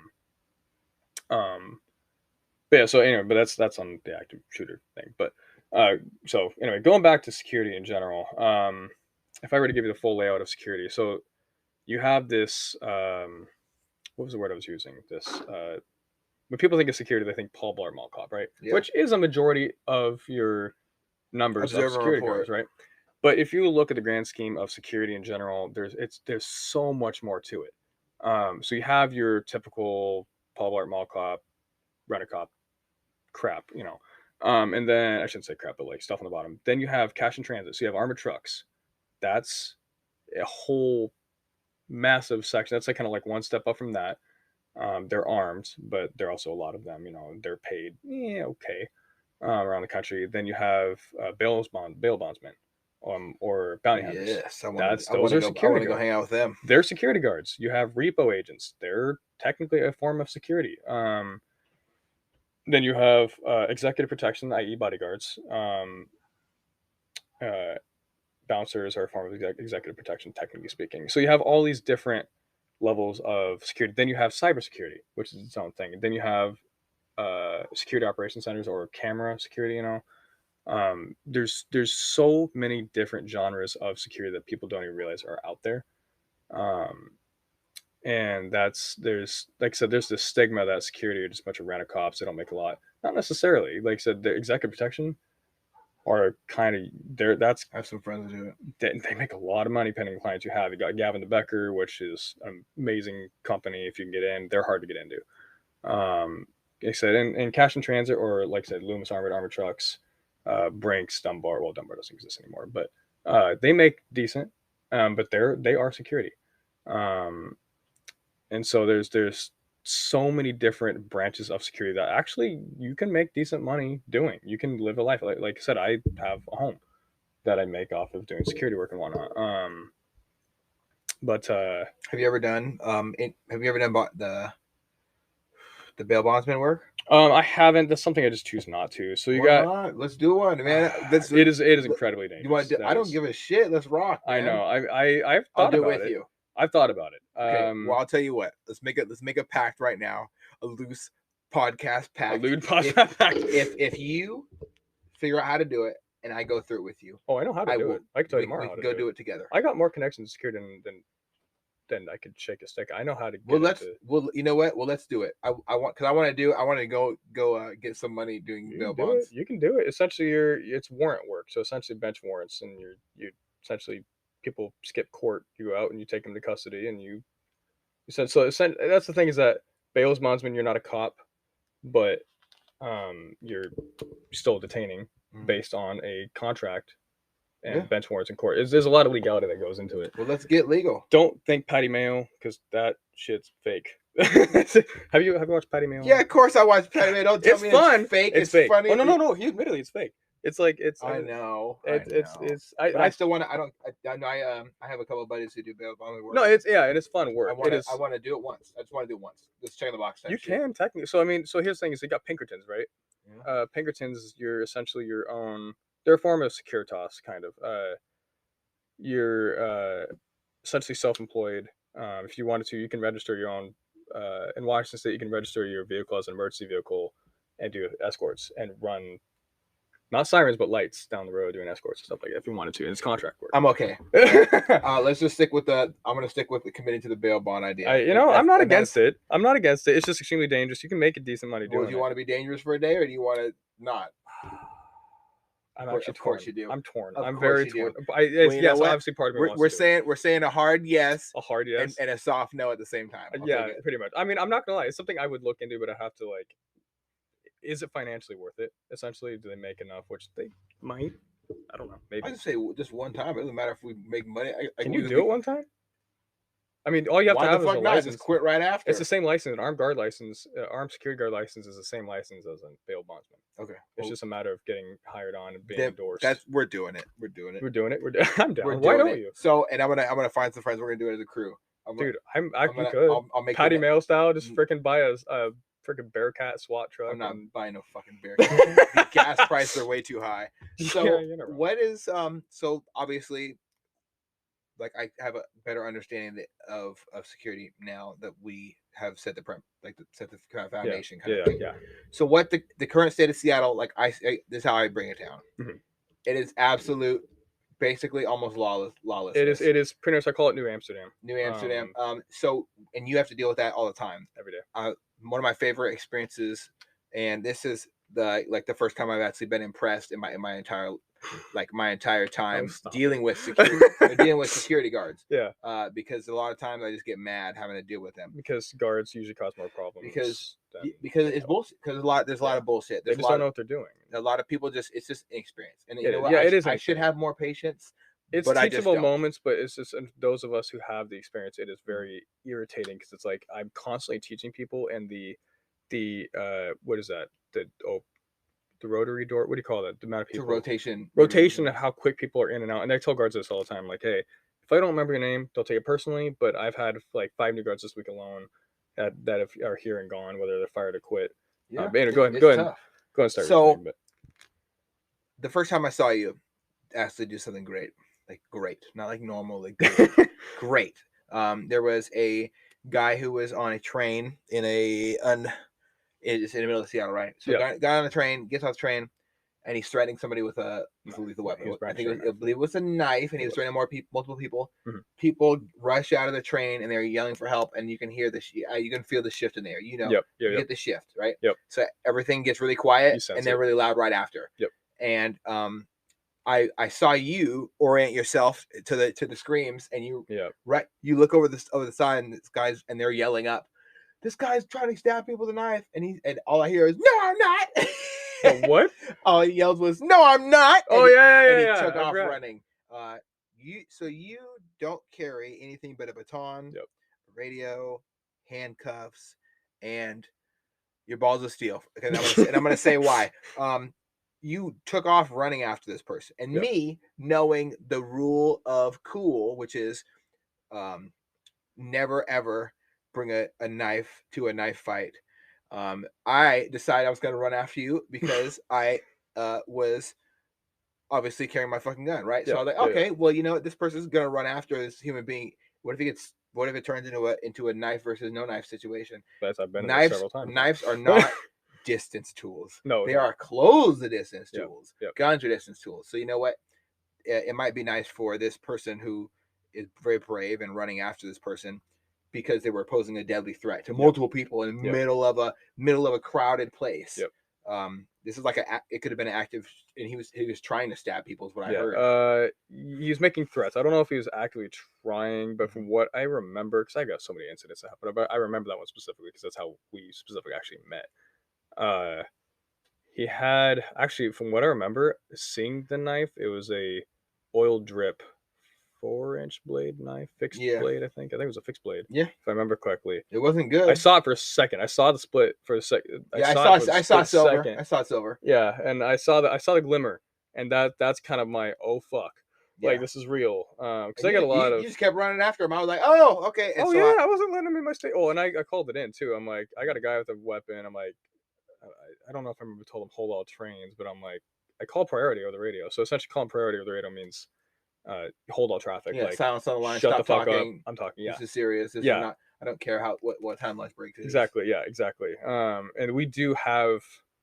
I don't know if I'm supposed to talk about this, but I really don't care anymore. We have a separate tack to where if something was serious enough, and we've done this one time in 3 years, we have a separate tack or channel on a radio to where all regular traffic can move to a separate channel. And so the person that needs the priority radio can maintain that channel and focus on what they're doing, just talking the radio, and everybody else shifts. We've done that one time. Remember that shooting on 3rd and Pine? There were so many on 3rd and Pine. The one where the guy escaped like Las Vegas and 3 people got shot. Oh yeah, down in the train station. Yeah, and he went into the station, whatever. Yeah. I wasn't there for that, but that was one of them where it switched to a whole different tack at that point. Okay. So you're running after this douchebag with the knife. Yep. And I catch up to you. You did. You were right behind me the whole time. I'm pretty fast. Well, I was across the platform from you. Yeah. I was on the top of the platform, and I just saw you, and I saw you.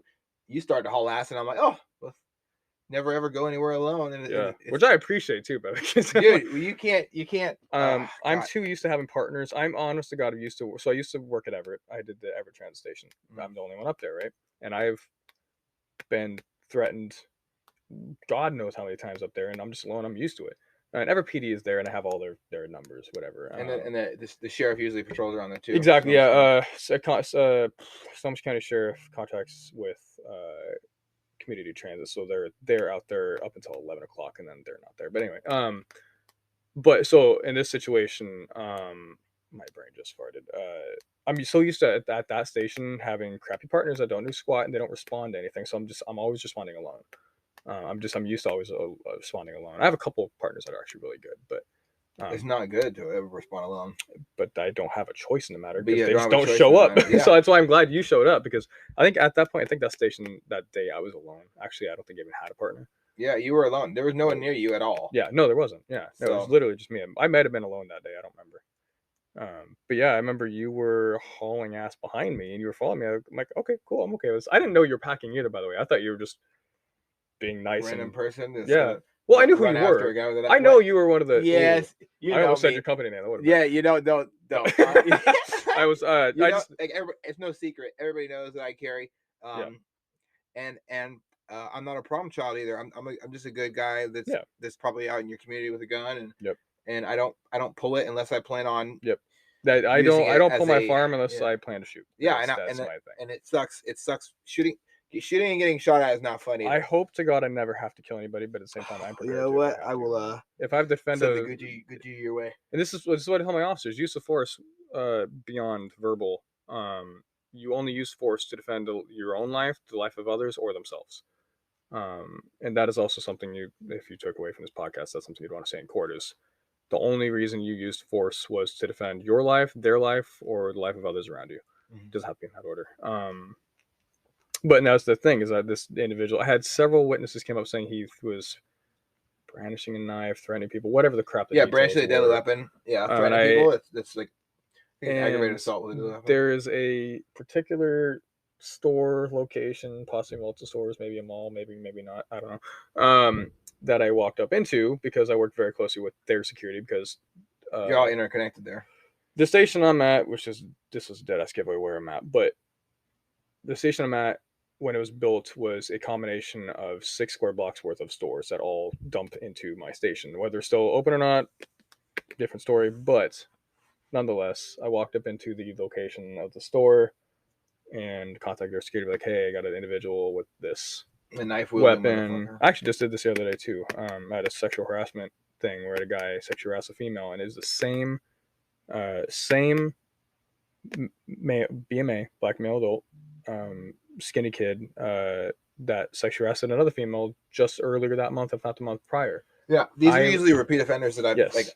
every time I've dealt with people down in Seattle, it's usually a repeat offender, and that just shows how broken our justice system is down there. Mm-hmm. There's nothing actually getting solved down there. Well, and this kid was trying to use 2, I call them minority points, if you will, but he had a limp. He had a limp and some sort of mental disorder, and he's a BMA, like an adult skinny kid, right? But I lit his ass up in the public street because this is the second time he sexually, physically harassed a female on my trains. And this was just this. I think this was on Saturday, and I told harassment unchecked turns into sexual assault. And that's it was sexual assault because he physically touched her. Oh, and she moved 4 different seats. And I think the first time he did this, the female, the young lady was not from the area, and other people called our security for them. This case yesterday, she just came straight to me. It wasn't even called into me. Apparently it was called in at another station, and she pointed to him, and sure enough, it's this guy. So I lit his ass up in the street, and I pretty much told him, man to man, you do that shit again, it's, I won't say exactly what I said, but I'm like, it ain't gonna be pretty. Yeah. I don't normally you're gonna get active. Well, you know what? If we as a society allow our women, our children, and yes, too, our men to be preyed upon sexually, we're gonna have a lot of broken people, man. Well, and it's just so this getting into the state of Seattle is it's a mess, to say the very least. I guess we're going in the state of Seattle portion of our thing and policing and trying to solve that problem. The state of Seattle is a mess. It is essentially this. When it comes to why Seattle does this, they get more funding for more homes they have. The more homes you have, the more funding you get from federal dollars. It's money. It's just a money grab. Yeah. And so I've watched agencies eat off of it for years now. Bingo. And you have these people that are elected officials making money off taxpayers, and they also get kickbacks. I could get. Essentially, we're hiring uneducated idiots that don't get economics, making decisions that make more money at the cost of the city. So essentially, 3rd Avenue in Seattle, I guess kind of a less than the train I operate, or I work for, without saying the name of the company, works within the DSTT, the Downtown Seattle Transit Tunnel. Runs under 3rd Avenue, built in 1989 for buses, blah, blah, blah. Now it's the light rail. So just this last year, just before COVID, buses got kicked out of the tunnel because now it's specifically the light rail. So now the buses run on 3rd Avenue. Again, when that happened, 3rd Avenue turned again into a major shit show. Yeah. All the businesses, I'll give a shout out to Biscuit Bitch. I've never gone there yet, but her stuff was fire. Her shit's fire. Everyone that's gone there raves about it. She had to shut her doors down and move locations. Because of the people literally camping and smoking heroin, fentanyl right outside her store. Right outside of And I don't know if people know what fentanyl does. If you get near it, it can kill you. It can cripple you. You will fall down. It is put several of my hospitals, my officers in the hospital. Oh God. My officers just on contact highs. Honestly, meth and heroin and cocaine, honestly, are things of the past now. They're honestly thinking of it now. It's just all fentanyl, straight ass fentanyl, like the blue pills or whatever, Fetty, as you call it. Actually, by the way, you call it Fetty, and now that's all I call it now. Well, it's a great name. It is. Even on the radio, fentanyl. It sounds like Tylenol. Even our SOC calls it Fetty on the radio now. It's like Fetty. We just call it Fetty because it's so much easier to say. And people, honestly, people come in. Why does it smell like burnt popcorn? I'm like, that's called fentanyl. That ain't popcorn, bro. Walk away. Yeah, it's like it's not. Well, here's the thing. I've never actually gotten contact high off it. I think my body's just like some weird way immune to it because Like I have very bad sense of smell, Or but maybe you got really fucking lucky, dude, because I watched it. It was like an 8-year-old kid that Yep. collapsed. Yep. Yeah. No, I've watched several people Some collapse. Yeah. douchebag blew fentanyl in this kid's face. Yep. And they Narcaning an 8-year-old. Mhm. Oh, we almost What about Narcan. brain damage does it have to do? I've had so many people overdose in or around our stations. I'm sick of it, dude. I'm I- sick of smelling. I'm sick of watching people blow drugs like near me. Well, it's acceptable. So this kind of goes into. So let me kind of go back to remember the N-word conversation we had. Yes. There's a homeless guy in Seattle, and I'll share to say his name. His name is Daniel. He Mhm. has Tourette's or something of the sort, right? And he's constantly. Remember, we call him Whopper. He goes Wappo Wappo. You know, I don't know if you know who he is. Kind of No, I the do old not. guy with gray hair. Anyway, so he will shout the N-word all the time, and but it is not out of anger. It's out of just a Tourette's, and he has like Yeah, he's a mental condition. Yeah. bad mental or disorder. Yeah, I mean he just takes shits in the street and he just his pants around his ass all the time. It's Daniel, unfortunately. And I had to defend him one day because his BMA was about to beat the fucking shit out of him. Like, Yeah. listen, what he's saying is not okay, but you're about to go to jail over it. I'm like, if you touch him, I will have to take him to custody. I don't want to do that. Yeah. If I watch you do it, that is assault. Did you say he's got Tourette's? I did. I told him like he has a medical condition. Not saying it's okay, but he does this every day, all day. I've listened to him say the N-word for you're not going to change him, but I'm like, you can be the bigger man and walk away. Act like an adult, and I say that phrase, act like an adult, like 50 times a day in Seattle, and walk away. That's it. He's not. It's like obviously he's not calling you that. He's just shouting it in general. So why are you getting upset? But in Seattle, you got things like that all the time, where you have these homeless, these people with mental disabilities that are just. And this is kind of where mental health comes back into play. Is in Seattle, you have this rampant drug use, rampant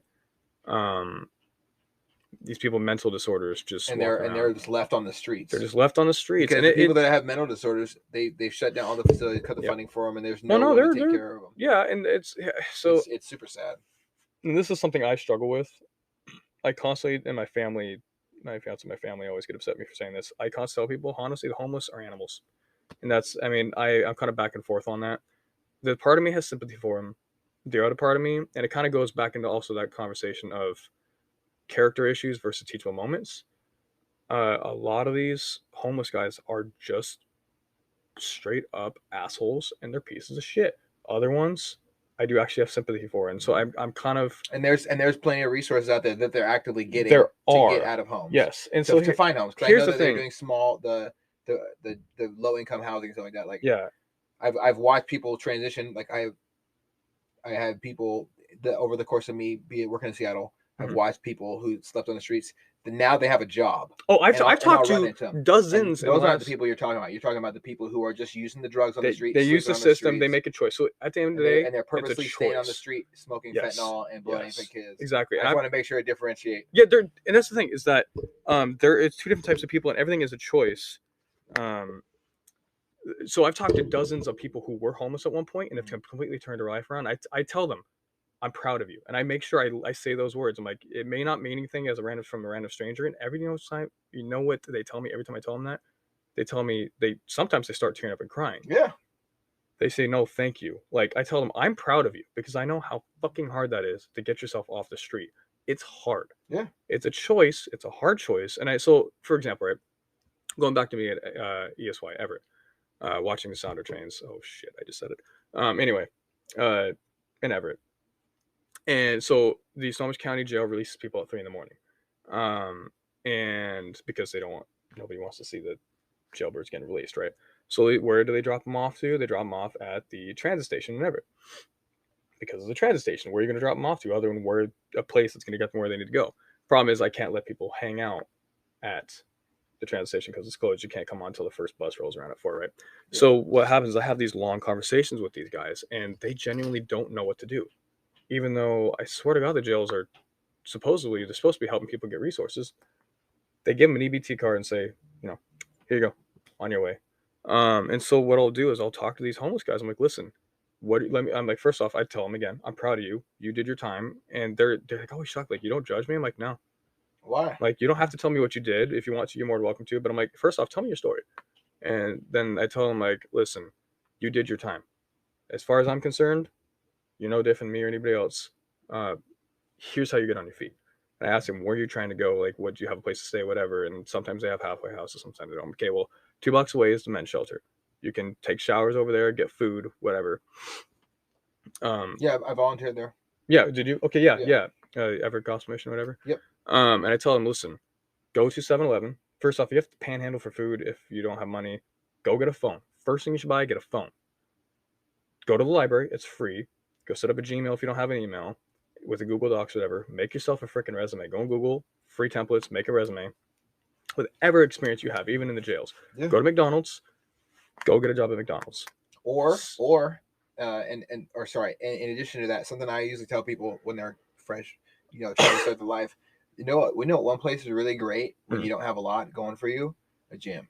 That's another thing I bring up to people too. Because you have a shower. Yes. Right? You have a shower. Yes. Yep. If you have a shower, you're constantly improving yourself. You're working out. Exercise. And 24-hour fitness, because it's 24 hours a day. Yeah. Or there's a lot of different other ones like that are 24 or hours whatever. A day too. Yeah. But that's find a one that works for you. Yes. Yeah. That's what I tell people too. It's a gym. It's free showers. Mm-hmm. It's for the most part kind of free water. Not free food, but you're also constantly physically improving yourself. And when you're in jail, usually you're working out, right? Mm-hmm. That's another thing I tell people with gyms. They're super cheap. And they're healthy for your brain too. They're healthy for your brain. You're surrounded by motivated people. That's what I tell them. First off is, and I did tell them that. I tell them, stop hanging out with people with drugs. Stop hanging out in the street. Hang out inside of a gym. Where you're around motivated people. Network. Mm-hmm. Start networking. First off, get a job at a McDonald's or whatever the crap you can get. Landscaping. Save up. I used to save $1,000. Now it's probably $2,000, $3,000, $4,000, $5,000.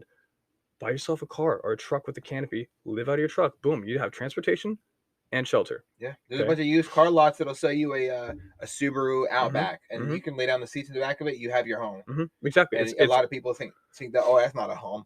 Hey, man. It is. You got whatever. You have a place to put your stuff that's locked. So you have a place to put your things that's locked. It's not in a shopping cart. Because here's the other problem with homelessness too. This is something that your average person doesn't know. The wheels break on these shopping carts. Bump that. They get stolen. The homeless people constantly steal from each other because it's survival of the fittest. They're constantly stealing from each other. Homeless people are thieves because they're like human raccoons. They have to. It's the only way to survive. Welcome to the jungle. Well, really, and I do have sympathy for homeless people that are actually trying to make do. And it's heartbreaking, but it is heartbreaking. But out there, you're not in a normal society. You have to do whatever you got to do to survive. And this is where people when someone tried to rob me. Mm-hmm. There was one time someone tried to rob me with a knife point, and he was homeless, and I was like, "Listen, man, this is not the solution you're looking for." And he was like, "Give me your fucking money." And so I pulled out my gun, and I was like, "You're not gonna get shit."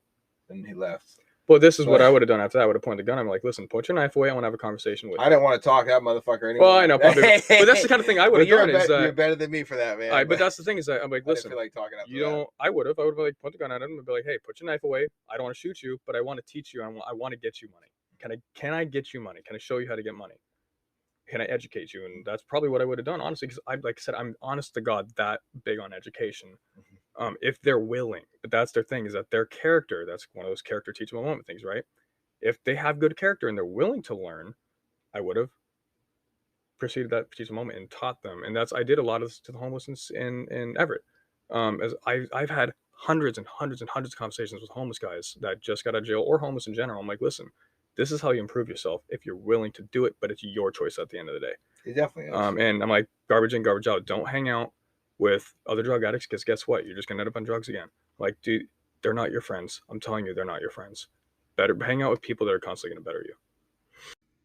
So yeah, man, it's definitely important to have a positive effect on people. And good on you, man. I'm not perfect. I'm gonna take a leaf out of your book, and I'm gonna, I always want to be better. Yeah. And I always want to do something to positively affect somebody else. Yeah. No wrong. I make mistakes. I'm not as level-headed as I make myself seem. Like I make myself seem a lot more level-headed than I actually am. But like, and that's, I guess that's the thing, is that I'm constantly trying to improve other people, help people without preaching. Like, the thing is, I try not to preach at people, but it's like from my mistakes. And like I said, I've never been homeless, so I don't act like I know what it's like to go through. I mean, I know what it's like to go through addiction because I have a very, very, very high addictive personality, which is why I've never done a drug in my life. I won't touch it. Well, actually, I touch drugs almost every day. I just throw them away. But welcome to Seattle. But you set your boundaries. Well, that's exactly oh man, boundaries are anything. Boundaries are something I've had to learn. That's not something I was taught. Oh man, okay, I'm sorry. You started a whole nother can of worms. It's all good, man. So, with the current state of Seattle, yeah, and the politicians failing to do things, and they've used the police as pretty much to their willpower instead of what the police should be used for. Mm-hmm. There's not been a lot of great things happening in the streets. What are normal things that you have to face as a security officer, other than the nice interactions? Just go over bad things that you've had to experience as a security officer. I've had people try and stab me. I've been punched in the face. I've been spit at. I get called the N-word and every slander you can in the book. I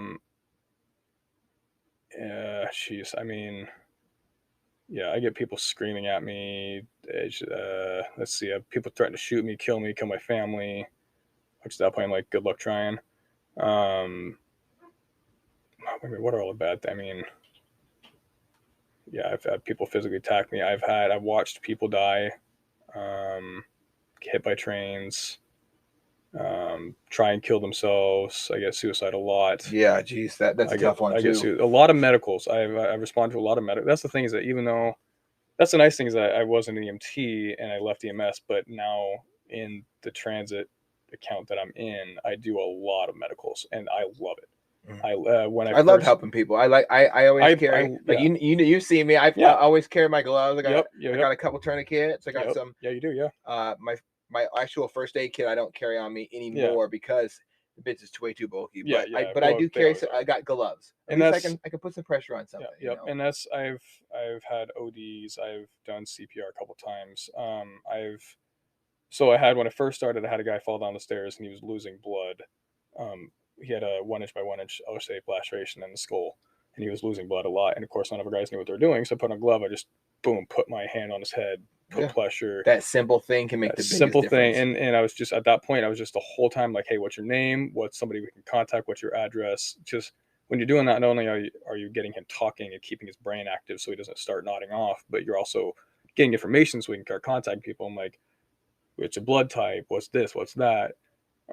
Just get information before he passes out. God forbid he does. If not, you can avoid it. Whatever. And I've never dealt with a head injury where people didn't ultimately pass out. Well, that's the other thing, is you have to worry about concussion too, which is why you don't want them to fall asleep. And like I said, I'm not going to pretend I'm an EMT. I'm not. But from what I've learned, like there's things anybody can learn. You don't need a piece of. It's like what I said earlier. You don't need a piece of paper. Honestly, I wish in high school, I wish they offered EMT service or like learning EMT in high school. Yeah. Not even first aid. EMT, man.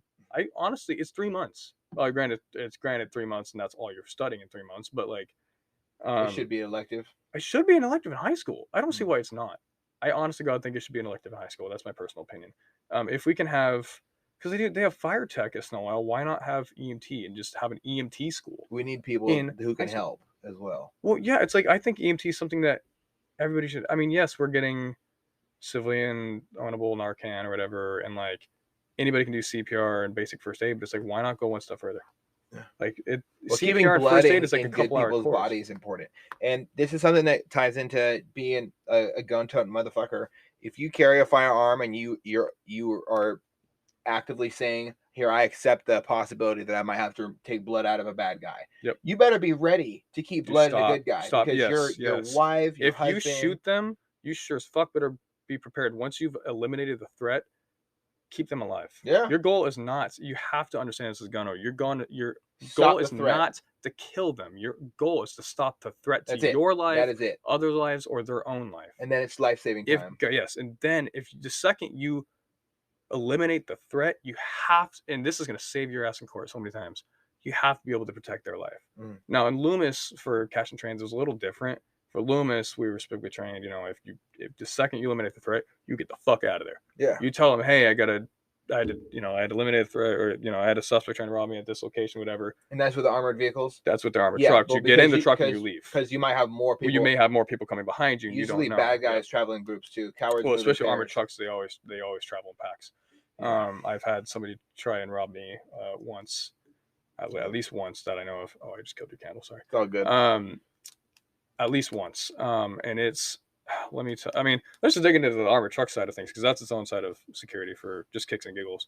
I left the armored truck industry right before COVID, and I'm so glad I did.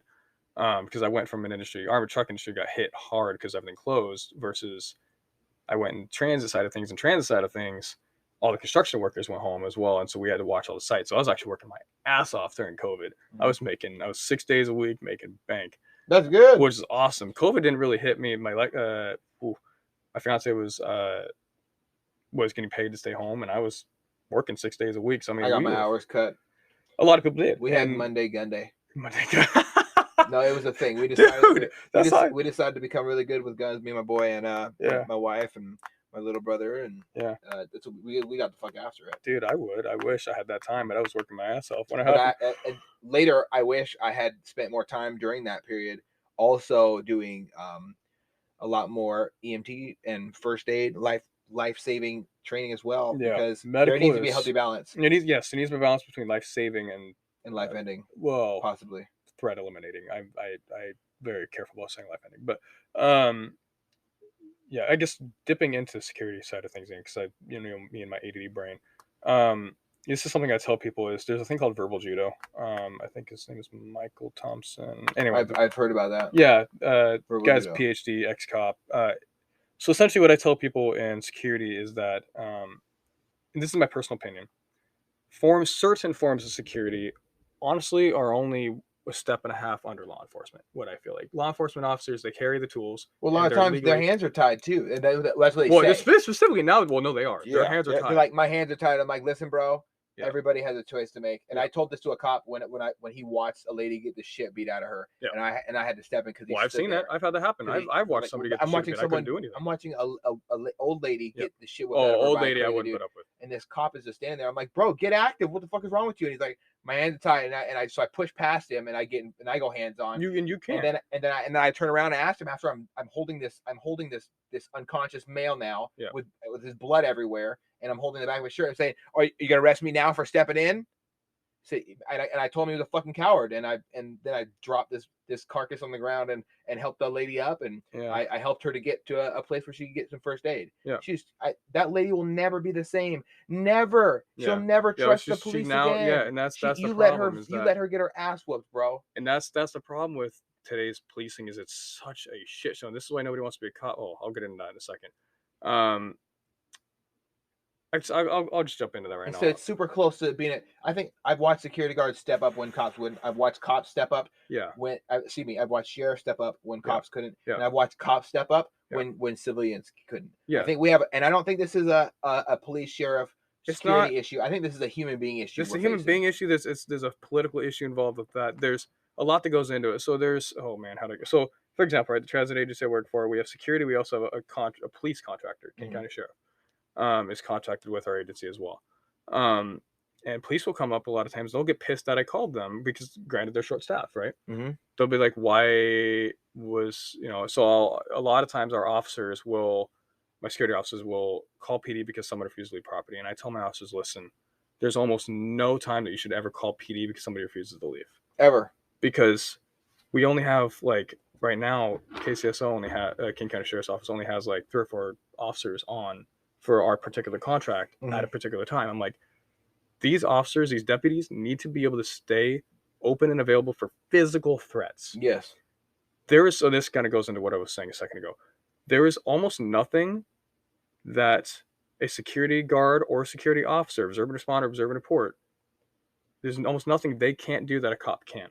If you have the proper training and you know what you're doing and you actually go to your job. And you're working within your The only thing that a cop can do that people can is take people physically to the jail. They can arrest for misdemeanors, but these days they really can't. They really can't misdemeanors. So that's 100%. So it's like, really the only thing cops can arrest for these days is the same thing civilians can, is physical threats. When it comes to property crime, these days property crime is pretty much legal. New Amsterdam, right? That's what I was talking about. Drugs are legal. Property crime is practically legal nowadays. But essentially, verbal judo, right? This is what I tell my officers, and this is big noteworthiness. If you can convince somebody to do what you want them to do, like you were trying to convince your parents to let you take the family or take your date to prom in the family Corvette, if you use that same energy to convince somebody to do what you want them to do, it's all about effort. You can get anybody to comply and do whatever the fuck you want. It's verbal manipulation is really what it is, but we call it verbal judo.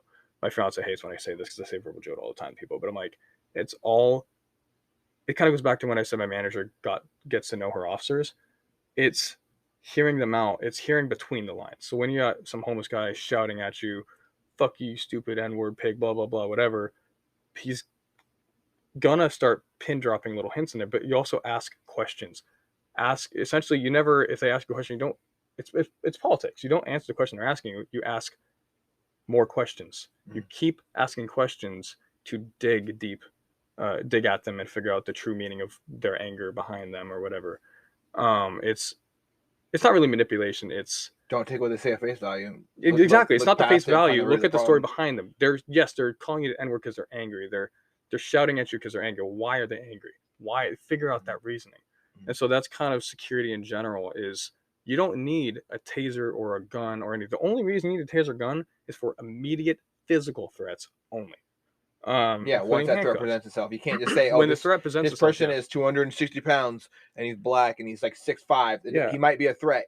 No, he either is or isn't. There just is or isn't. It's black and white. Here's the thing: is that you can have so I get stepped at. I use the term stepped at. In other words, like juking you out or like stepping at you, making jerks. Oh, lunges, yeah. Lunging. They're lunging. I get people lunge at me literally every day. Oh, it sucks. Every day. Here's the thing: they're not going to connect, and they know they're not going to connect, and I know they're not going to connect. I just stand there. I legitimately, you've seen me do it. I stand there, and I watch them lunge at me, and I don't fucking move a muscle because I'm like, touch me, because all I need you to do is smack me in the face, touch me just barely, and guess what? Your ass is on the ground. I got you in handcuffs, buddy.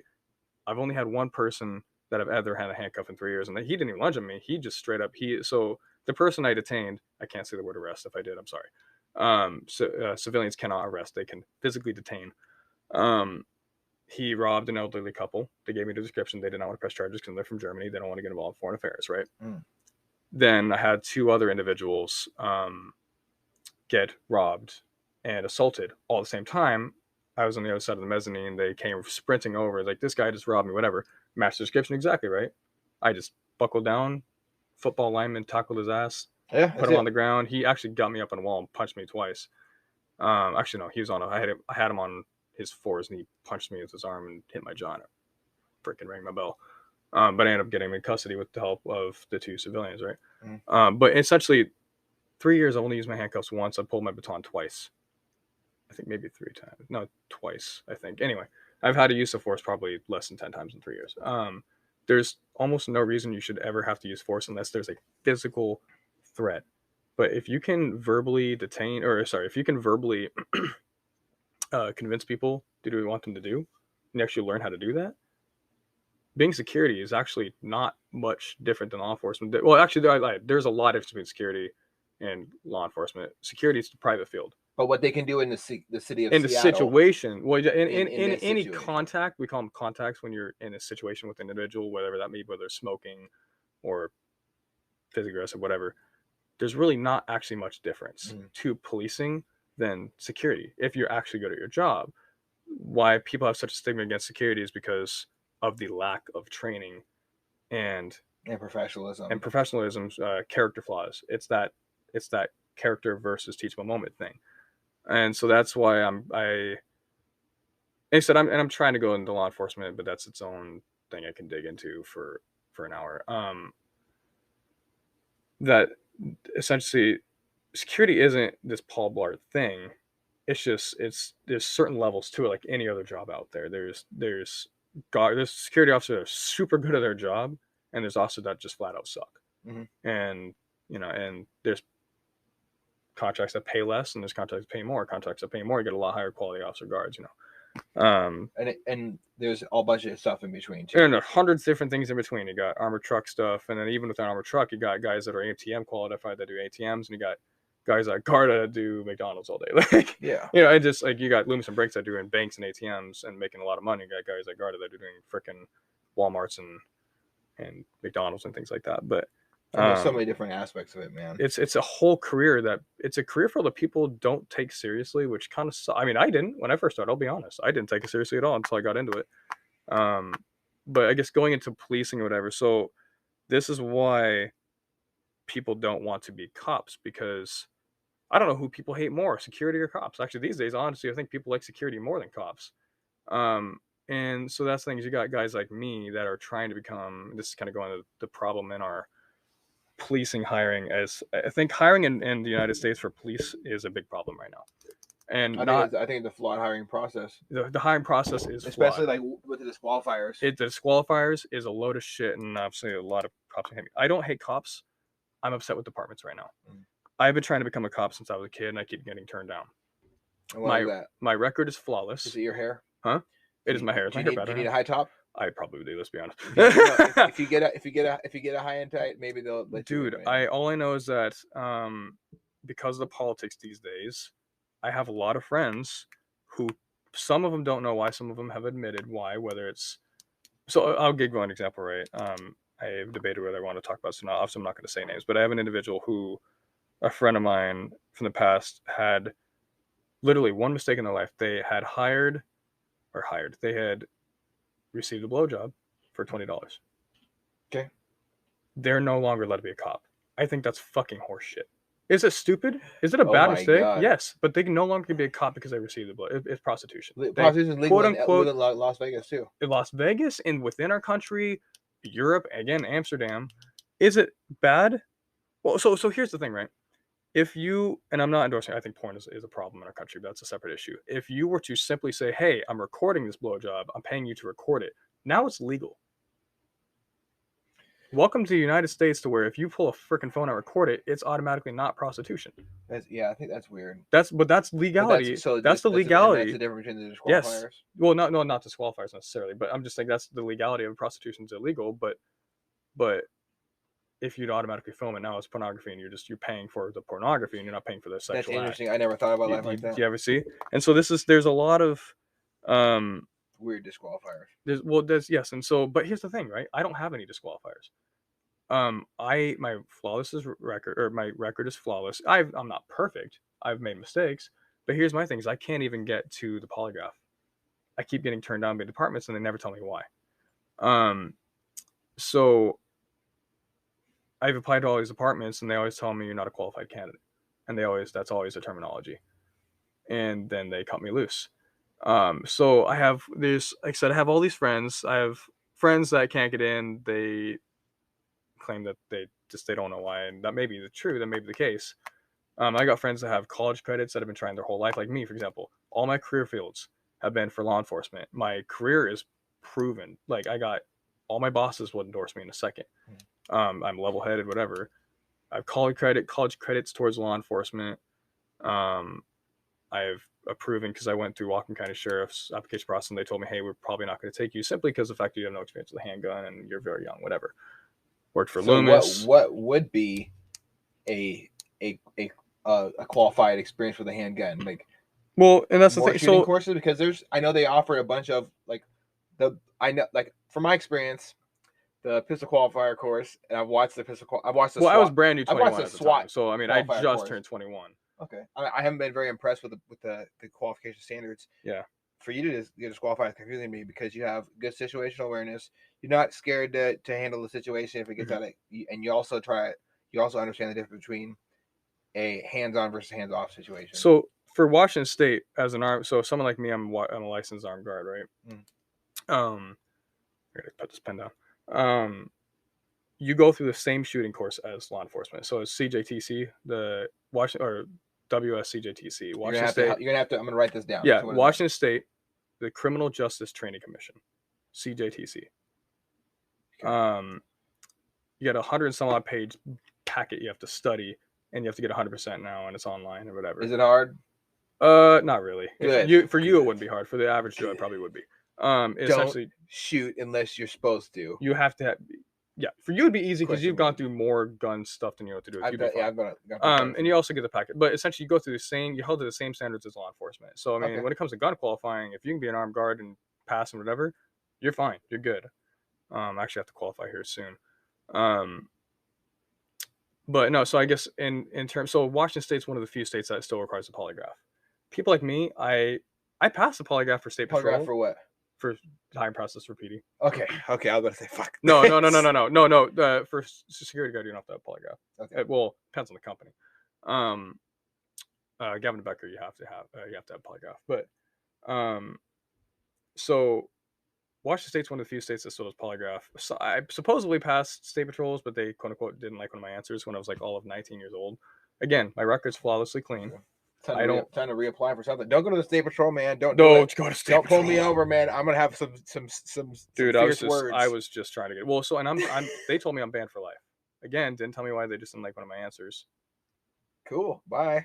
But like I said, I call that a win. I mean, yeah, it was. State patrol was a win. But that's the thing is that, like I said, I've never done anything that has affected anybody else in society. Like, obviously, I've made mistakes. Like every human being makes mistakes. How are we supposed to learn from them or recognize? Yeah. Like I know personally, if I sat down with you, I never put this shit out on the internet. Yeah. If I explain my life experience to you, When you told me why you. We're right next to a sheriff. If I explain it as well, yeah, the sheriff's gonna be like, dude, we'd love to have you. That's my thing. But so then I go to apply, and they're like, yeah, you're disqualified. Yes. Well, so here's what cops told me. They told me whatever you have done in your life, don't put it. So the departments tell you tell the whole truth. Every cop I've talked to said, hell no, you tell the whole truth at the polygraph, but beforehand, no. Because here's the thing: 50 people see the application. Actually, more than that. Probably 50, 100 people see the application before you ever get, accepted. They all said the polygraph is one person. Who hears, sees that, whatever. They don't even have to disclose it outside of it, and they hear some fucked up shit. And they're also very, very lenient. That's what cops have told me, right? Now, so there's been a few people who have probably said you're probably being too, not forthcoming, but too, giving them too much. Yeah, well, essentially, you're being too honest and making myself look more guilty than I possibly am. Which I'm like, again, my record's flawless. I legitimately have not done crack shit compared to anybody. I've never touched a drug in my life. So I mean that may be a problem. I don't know, but then I have friends that most people that get picked up by departments get picked up on the first try, like that. Other people who get denied from law enforcement agencies are constantly having to apply, and they almost never get taken in these days. And that's these days. I'm not talking like 1990s, early 2000s, whatever. Those kind of guys that have to apply all the time because getting into law enforcement was hard to get into back in the 90s and 2000s, whatever. So I think our hiring process, I think people who have made mistakes are probably, honestly, in my opinion, are the best people to hire as cops because they're freaking relatable. Yeah, I have intuition. I can understand what someone who's on drugs looks honestly, these days, in today's day and age, it shouldn't be about. You don't want someone who's green. Yeah, that's exactly. And I think that's actually, people have told me that's probably why you aren't getting in is because you're green. Me, talking to me. And I'm like, honestly, I feel that might be one of the reasons, if not the reason, whatever. Also, your what you're currently dealing with is the least green ever. Exactly. Well, I was green initially, but it's like, that's the thing is like these days it shouldn't be about what you have done in the past, whatever. It should be what we were talking about earlier is your level-headedness. We need to hire officers and deputies that understand mental health, that are level-headed. That's the kind of person we need in the field these days, and we need to change that mentality of hiring these fucking perfect people who have never done anything.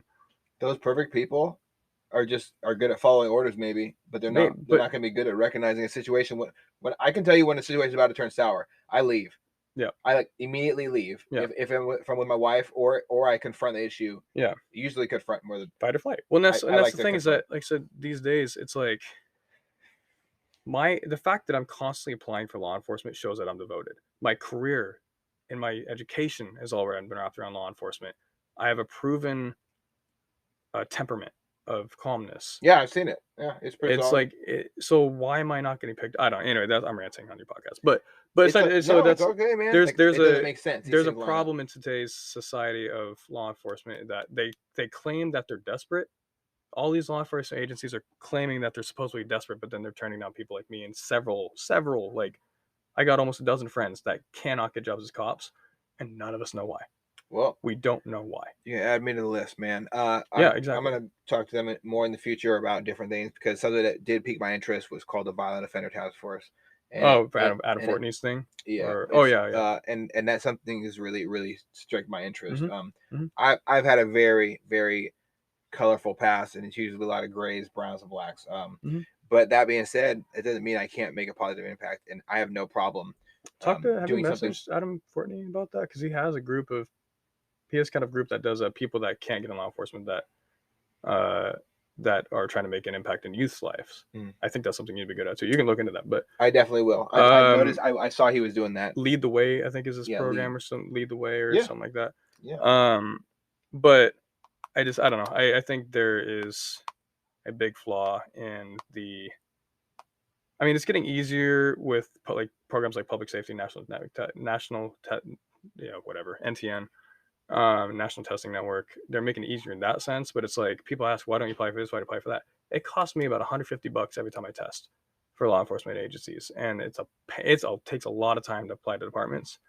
So that's why I only apply like once a year to law enforcement agencies, and it sucks getting turned down. Yeah, it's very demoralizing. I have been turned down by over 2 dozen departments now. Actually, that's an exaggeration. I don't know. I'd have to count, but yeah. So it's very demoralizing. It's like, honestly, why would I even go into law enforcement these days? I think Seattle picked me up in a heartbeat, but I don't want to work for Seattle PD as much money as they make. It's like, is it worth it? Is it worth it? Because I mean, I'm already doing it this day and age, but it's like, so here's an example, right? And this is people don't understand about law enforcement this day and age with their hands being tied. My fiance, not saying name of the radio, but I guess a friend of hers was at Target, and there was an individual passed out on the sidewalk or something like that, and it took forever for PD to show up. And when PD got there, I guess the person that saw the person that called the police, that saw the person on the ground ODing or whatever the crap was going on, he stayed there the whole time. And so when cop showed up, he's like, why? He essentially said, why did you waste my time with this? He's fine. Because the individual refused medical transport. So the cop came up and was like, hey, do you want medical transport? No. Are you live? Yeah. Okay. So why am I here? And now the civilian got mad. It's like, well, the cops didn't do shit. It's like, well, what do you're not the store. You're not Target, because it was in a Target parking lot. Target's not requesting to be trespassed. They're declining medical transport.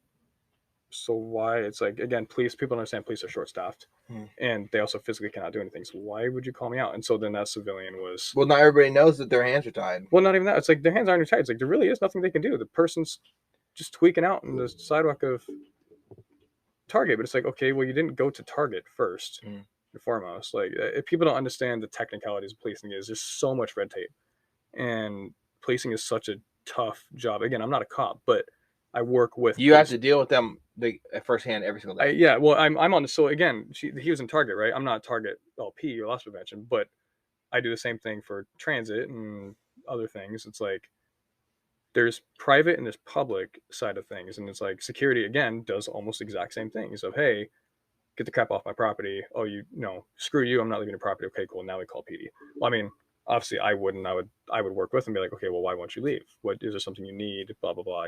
Anyway, that's its own thing. But I'm kind of rambling now. But yeah. So that's there's a lot of simulators, but a lot of differences between PD and the security field in general. And today's a tough day and age. Like I said, trying to find quality applicants for security in general is hard, because all the good applicants are getting picked up by law enforcement like that. Yeah. And we're essentially left with the leftovers. I don't say leftovers. See, that's very condescending, but it's like people that either can't get picked up by PD, i.e. me, or people that just either are, and this is to sound a little racist, but immigrants that don't speak English, as well as people that have something in the background, whatever. So yeah, it's tough. So why don't we talk a little bit about things that you recommend for people going into the security universe? I know we already talked about how many different facets there are of it and little subsections.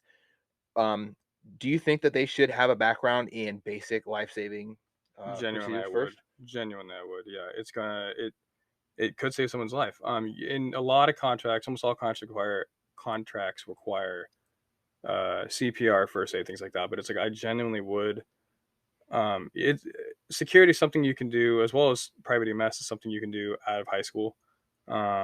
Almost all private EMS agencies have non-emergent divisions you can do while you're getting your EMT. But getting EMT, it takes 3 months. It's about $1,000, probably $1,500 now. Yeah, $1,200 is what my buddy paid. Yeah, and it's like it's about right. And it's something you have to focus on that because it's really 9 months of schooling in 3 months period. But I would suggest honestly everybody get your EMT if you can. I think you have to be endorsed by a company, but I mean you can get endorsed by any fire department or private EMS agency whatsoever. Security is something that, like I said, it is a very rewarding job. It is not the highest paid thing out there. Obviously, law enforcement, you're going to make a lot more. But it is something that I have. Essentially, the nice thing is that there's ups and downs to it. Bennies are never the best, not most companies, but there's a lot of really high-paying security divisions you're getting into. It's great essentially for college. If you're going to college, trying to go into law enforcement, get your criminal justice degree if you can. I didn't go to college and I slightly regret it. So it's great between 18 to 21. But then obviously once you hit 21, things open up. You can get your armed license. You can, there's a lot of contracts that just straight up require you to be 21 years old just because for that maturity issue. So it is a huge career field, and the thing is you can move anywhere in the world and have a job. You just have to be someone with a calm temperament. If you don't have a calm temperament, don't do it. Just don't do security because you're going to end up getting yourself fired. You learn a lot. It definitely helps being a parent. It helps you learn how to communicate. It helps you learn how to be a leader. It helps you learn how to have a calm temperament. So you learn a lot in security, which is really nice. It is the epitome of customer service. But it's again at the end of the day, you're not also going to be rich either. So I mean, as long as you're willing to accept that, it is a good stepping stone gig, is what I would say. It's a stepping stone gig, but I always tell people always be improving yourself. That's something again I kind of hitting back home at that statement I didn't quite finish is, I'm always learning something, but then don't hoard knowledge. I learn something and then I teach 3 people behind me what I learned to take my place. Essentially, always be teaching people to take your job, so that way you can go learn something else, learn that, and then teach 3 people behind that. So always be teaching people, always be educating and improving yourself as well as others behind you. Absolutely, man. As a leader, and then go learn something else, whether that's going from EMS, learning EMS, and jumping into security and learning security, and then getting a job as a cop or something like that. If that's just one of those things, is always be learning. So if you were to leave security and go learn something else, cool, awesome. But essentially, the more you have under your belt, the more certifications, the more experience you have in your belt, the more desirable you're going to end up being in the long run. But the big thing is just constantly be learning, constantly be improving yourself, reading books, read nonfiction books, like things are going to teach you how to be a better person in general. Mm-hmm. I'm sure there's a bunch of stuff I missed, but it's like a journey of self-betterment, and I think that it's so important for me personally. The things that I do watch good shoot, bad shoot videos on YouTube. There's plenty of different platforms. On YouTube, there's police activity. There's active self-protection is one of my favorites. There's that little snake. There's that one person on YouTube with the snake. What is it? The logo's this little viper thing. It's a self-defense thing. Yeah, active self-protection. Yeah. ASP with John. I watched that on YouTube. Here's what I tell people is that if you're security, you are not less than a cop. You are just indifferent. You're in the private sector of law enforcement. There's law enforcement, which quite literally is law enforcement. It's the public sector of it. Yes, they make more money, but that's because it's a government entity. Mm-hmm. But there are some security companies that make a lot of money. Again, Gavin Becker. But you're just on the private sector side of it. Where was I going with that? Anyway, but so essentially consistently learning. I think, so essentially on those YouTube, you can watch policing videos on. If you watch, I wouldn't say cops, but like these body cam critiquing Instagram and YouTube channels, the Law Network or Law and Crime Network. Yeah, watch those. Learn watch those. I tell my officers watch those because those I've learned so much. Like example, creating distance is the biggest thing. The biggest tool. The biggest tool is keep a distance. And I think one thing that I want to, if I were to create an education thing, is working with elevators. in escalators, how to create distance in an elevator escalator situation, because I have to force people out of elevators, but it's almost impossible to keep that elevator door open with your arm while forcing someone out of it, like verbally. That's kind of something that I've gotten, that's gotten me in several different situations. That's a difficult one, but like you can be compromised immediately as soon as you step in there. You're in their world. They can yeah.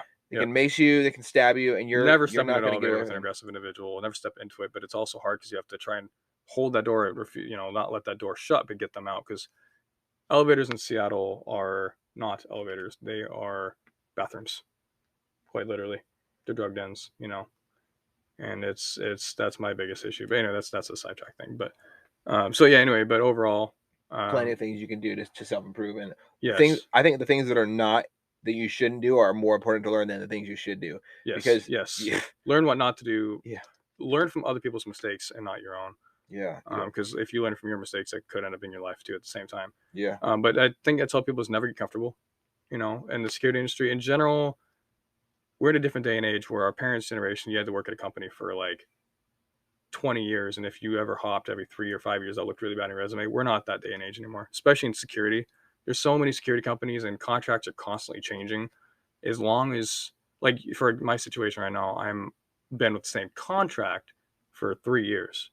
But I've been with 2 different companies. Well, I've learned how to rewrite my resume to where it actually looks like it's 1 company, even though it's 2. But so essentially, in security day and age now, I would say follow the education more than money. If they're willing to educate you, follow that. Follow the management. Follow good management. Follow good education.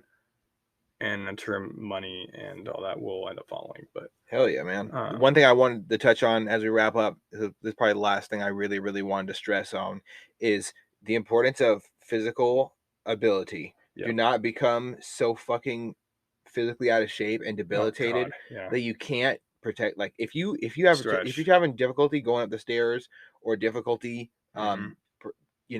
doing normal day-to-day activities, you're going to have a difficulty keeping people safe. And at the end of the day, whether you're a good guy with a gun or a good gal with a gun, or just a person walking around doing something occupationally as far as security or police work or anything like that, do not become so freaking weak and debilitated that you can't perform your duties, let alone save your own children from like a situation, because it happens. That does kind of lead me to something. There's so many different things in security. If you're old and you want a security gig, guess what? There's guard stacks you could sit in. If you are obese, or better yet, I had one of my most kick-ass dispatchers was a quadriplegic.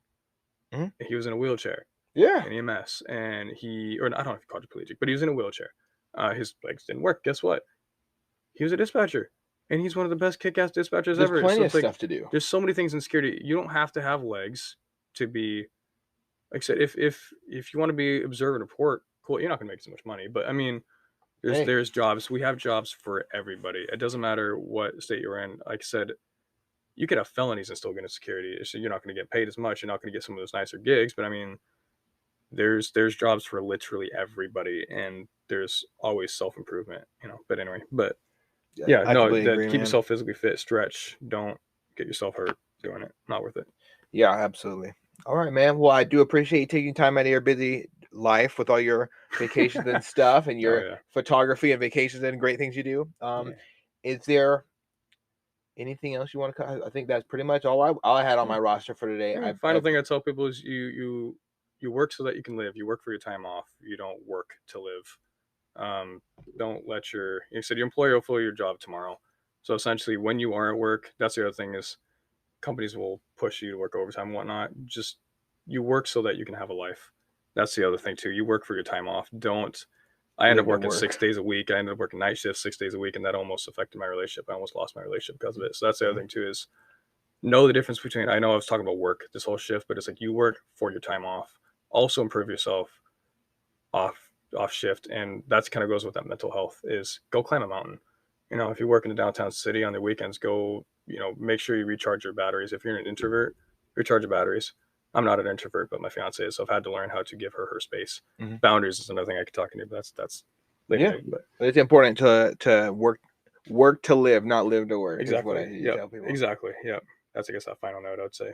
Awesome, man. Well, thank you for joining me today, brother. Yeah, of course.